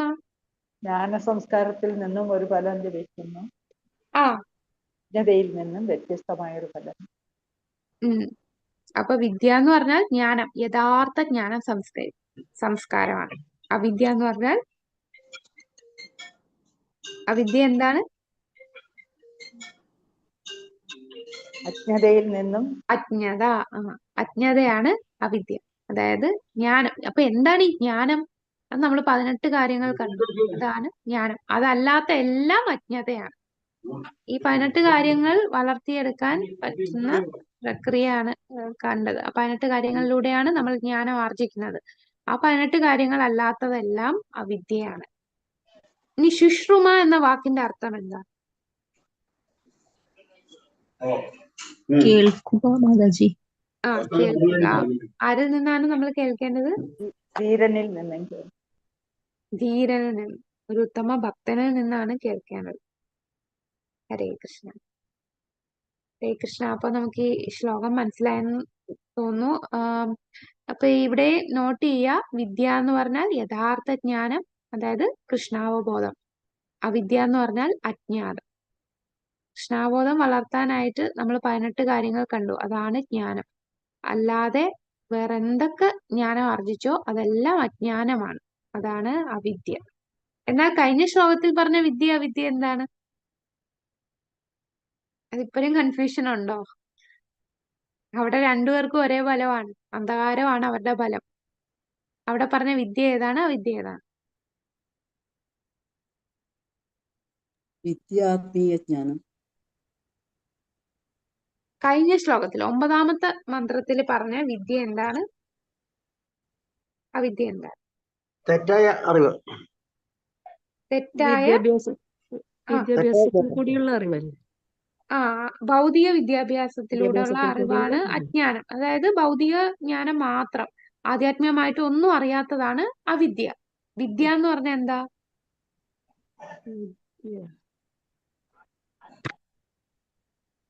ആധ്യാത്മികമായിട്ടുള്ള അറിവ്. കഴിഞ്ഞ മന്ത്രത്തിലെ തെറ്റായ വിദ്യ ജ്ഞാനം നേടുന്നു. തെറ്റായ ആത്മീയ ജ്ഞാനമാണ്. തെറ്റായിട്ടുള്ള മിഥ്യാജ്ഞാനമാണ്. മിഥ്യയായിട്ടുള്ള, അവർക്ക് ആധ്യാത്മിക കാര്യങ്ങളൊക്കെ പറയും, പക്ഷെ അവർ തെറ്റായിട്ടുള്ള രീതിയിലുള്ള ജ്ഞാനം ആർജിക്കുന്നവരായിരിക്കും. തെറ്റായ ആത്മീയ ജ്ഞാനം. അപ്പൊ അത് കൺഫ്യൂഷൻ വരണ്ട, അത് എഴുതി വെച്ചോളൂ. ഈ മന്ത്രത്തിൽ പറയുന്ന വിദ്യാവിദ്യയും ആ മന്ത്രത്തിൽ പറയുന്ന വിദ്യാവിദ്യയും രണ്ടാണ്. അവിടെ പറയുന്ന അവിദ്യ ഭൗതിക വിദ്യാഭ്യാസം. വിദ്യ എന്ന് പറയുന്നത് നമ്മുടെ ആധ്യാത്മികമായിട്ടുള്ള കൃഷ്ണാബോധം അല്ല ഉദ്ദേശിക്കുന്നത്. യഥാർത്ഥ ആത്മീയ ജ്ഞാനം അല്ല, തെറ്റായ ആത്മീയ ജ്ഞാനമാണ് അവിടെ പറയുന്ന വിദ്യ. ഇവിടെ പറയുന്ന വിദ്യ എന്ന് പറഞ്ഞാൽ യഥാർത്ഥ കൃഷ്ണാവബോധം കിട്ടാനുള്ള ആത്മീയ ജ്ഞാനം. അവിദ്യ എന്ന് പറഞ്ഞാൽ അജ്ഞാനം. ഈ കൃഷ്ണാവബോധം കിട്ടാനുള്ള ജ്ഞാനമല്ലാതെ വേറെ എന്തൊക്കെയുണ്ടോ അതെല്ലാം അവിദ്യയാണ്. അതാണ് ഇവിടെ പറയുന്നത്. ഹരേ കൃഷ്ണ. ഇപ്പൊ ക്ലിയർ ആണോ മാതാജി? ഇപ്പോഴും കൺഫ്യൂഷൻ ഉണ്ടോ? മറന്നു പോവാ. ഓക്കെ, സാരമില്ല, എഴുതി വെച്ചാൽ മതി. നമ്മൾ നോക്കുമ്പോ മനസ്സിലാവുമല്ലോ. നമ്മള് മെമ്മറിയിൽ ഇങ്ങനെ ഓർമ്മ നിൽക്കുക അങ്ങനെയില്ല, നമ്മൾ നോക്കുമ്പോ പെട്ടെന്ന് മനസ്സിലാക്കിയാൽ മതി. ഹരേ കൃഷ്ണ. അപ്പൊ നമുക്ക് ഇന്നത്തെ ക്ലാസ് ഇവിടെ നിർത്താം. നാളെ ക്ലാസ് ഉണ്ടാവില്ല. നാളെ ഞാൻ ഒരു യാത്രയിലായിരിക്കും. അപ്പോ ഇനി അടുത്ത ഞായറാഴ്ച നമുക്ക് 11ാമത്തെ മന്ത്രം നോക്കാം. ഹരേ ഓക്കെ കൃഷ്ണ. മാതാജി, ഒരു കാര്യം കൂടെ ഉണ്ട് മാതാജി. ഹരേ കൃഷ്ണ. ഹരേ കൃഷ്ണ. ബ്രഹ്മൻ പരമാത്മാ ഭഗവാൻ പറഞ്ഞില്ലേ? ബ്രഹ്മൻ ഭഗവാന്റെയും കാര്യം പറഞ്ഞു. പരമാത്മാവിന്റെ ആ ഒരു ഇതിൽ എങ്ങനെയായിരിക്കും മാതാജി? പരമാത്മാവെന്ന് പറഞ്ഞാൽ എന്റെ ഉള്ളില് ദൈവം, നിന്റെ ഉള്ളിലും ദൈവം എന്നുള്ള രീതിയിലാണ്. അത്രേ അറിയത്തുള്ളൂ. പക്ഷെ ഭഗവാന് ഒരു ലോകം ഉണ്ടെന്നും 2 കൈകളുള്ള കൃഷ്ണനാണ് ഭഗവാനെന്നും അവർക്കറിയില്ല. അവർക്ക് ആ പരമാത്മാവ് നിയന്ത്രിക്കുന്നു. പരമാത്മാവാണോ ഞാനും നാരായണൻ നീയും നാരായണൻ എന്ന് പറയുന്നത്? ഞാനും നാരായണൻ നീയും നാരായണൻ എന്ന് ചിന്തിക്കില്ല. അവര് ബ്രഹ്മനാണ്. അവര് ബ്രഹ്മവും ഉണ്ട്, പരമാത്മാ 2 ലെവലിലുള്ള ആൾക്കാരും ഉണ്ട്. പക്ഷേ പരമാത്മാ കുറച്ചുകൂടെ ഉയർന്നതാണ്, ഈ ബ്രഹ്മനേക്കാൾ ഉയർന്നതാണ്. പരമാത്മാ സാക്ഷാത്കാരം ഉള്ളവര് ചതുർഭുജനായിട്ടുള്ള എന്റെ ഉള്ളില് പരമാത്മാ ആ ശക്തി ഉണ്ട് എന്ന് മനസ്സിലാക്കുകയാണ്. ഞാൻ പരമാത്മാവാണ് എന്ന് ചിന്തിക്കുന്നില്ല. ഞാൻ ആത്മാവാണ്, എന്റെ ഉള്ളിൽ പരമാത്മാവാണ്. അത്രേ അവർക്ക് അറിയൂ. പക്ഷേ ഭഗവാന്റെ ലോകത്ത് പോകുന്നതും ഭഗവാനെ അവിടെ സേവിക്കുന്നതും ഭഗവാൻ പരമ ദിവ്യോത്തമ പുരുഷനായ കൃഷ്ണനാണെന്നും അദ്ദേഹം സച്ചിദാനന്ദ വിഗ്രഹനാണ്, അതൊന്നും അവർക്കറിയില്ല. രൂപമുണ്ടെന്ന് അവർ വിശ്വസിക്കുന്നില്ല അല്ലെ? രൂപം ഉണ്ടെന്നും അവർക്കറിയില്ല. ഉം. അത് രൂപം ഉണ്ടെന്ന് അറിയുന്ന ഭഗവാൻ മാത്രമേ ഉള്ളൂ. അത് ആ. ശരി. ഭഗവാൻ മാത്രമേ അല്ലെ ആ പരമാത്മാവായിട്ട് ഉള്ളിൽ ഇരിക്കുന്നുണ്ട് എന്നുള്ള ഒരു ഇരിക്കുന്നേ വിശ്വാസം. ഉള്ളൂ. അങ്ങനെ ഒരു ശക്തി ഉണ്ട്, നമ്മളെ നിയന്ത്രിക്കുന്ന ഒരു ശക്തി ശക്തി. ഉള്ളിലുണ്ട് എന്ന് ആ. മാത്രമേ അവർക്ക് മനസ്സിലാക്കുന്നുള്ളൂ. മാതാജി അഹം ബ്രഹ്മാസ്മി എന്ന് പറയുന്നത് എന്തിനാണ് അഹം ബ്രഹ്മാസ്മി? അതിന് പല വ്യാഖ്യാനങ്ങൾ വരുന്നുണ്ട്. ഞാനും അതാണ് ബ്രഹ്മമാകുന്നു എന്ന് പറയുന്നവരുണ്ട്. അതും അത് തന്നെ മാതാജി. അതെല്ലാം ഇങ്ങനെയാണ്. പക്ഷെ അതിന്റെ യഥാർത്ഥ അർത്ഥം പ്രഭുപാദർ കൂടെ നമുക്ക് മനസ്സിലാവുക. അവരെല്ലാരും വ്യാഖ്യാനിക്കുന്നത് അങ്ങനെയാണ്. ശരിക്കും നമ്മളെല്ലാം ആത്മാവ് സച്ചിദാനന്ദ വിഗ്രഹമാണ്. നമ്മളും ഈ ശരീരമല്ല, ആത്മാവാണ്. നമ്മൾ ഭഗവാന്റെ അംശമാണ്. അതാണ് ഈ ഏറ്റവും വലിയ ജ്ഞാനം. അതറിയാതെ നമ്മളെല്ലാം എന്താണ് ദൈവമാണ് എന്ന് ചിന്തിക്കുന്ന ഒരു സമൂഹമാണ് കൂടുതൽ ഉള്ള ആധ്യാത്മികവാദികൾ. നമ്മൾക്കൊരിക്കലും ദൈവമാകാതില്ല. അതാണ് ഭഗവാൻ വേറെ, നമ്മൾ വേറെ, ആത്മാവ് വേറെ, പരമാത്മാവ് വേറെ. ഓക്കെ മാതാജി, ക്ലിയർ ആയി മാതാജി. ഹരേ കൃഷ്ണ. ഹരേ കൃഷ്ണ. താങ്ക് യു മാതാജി. ഹരേ കൃഷ്ണ. ഹരേ കൃഷ്ണ. വാഞ്ചാകൽപതരുഭ്യശ്ച കൃപാസിന്ധുഭ്യോ ച പതിതാനാം പാവനേഭ്യോ വൈഷ്ണവേഭ്യോ അനന്തകോടി വൈഷ്ണവവൃന്ദ കി ജയ്. ശ്രീല പ്രഭുപാദ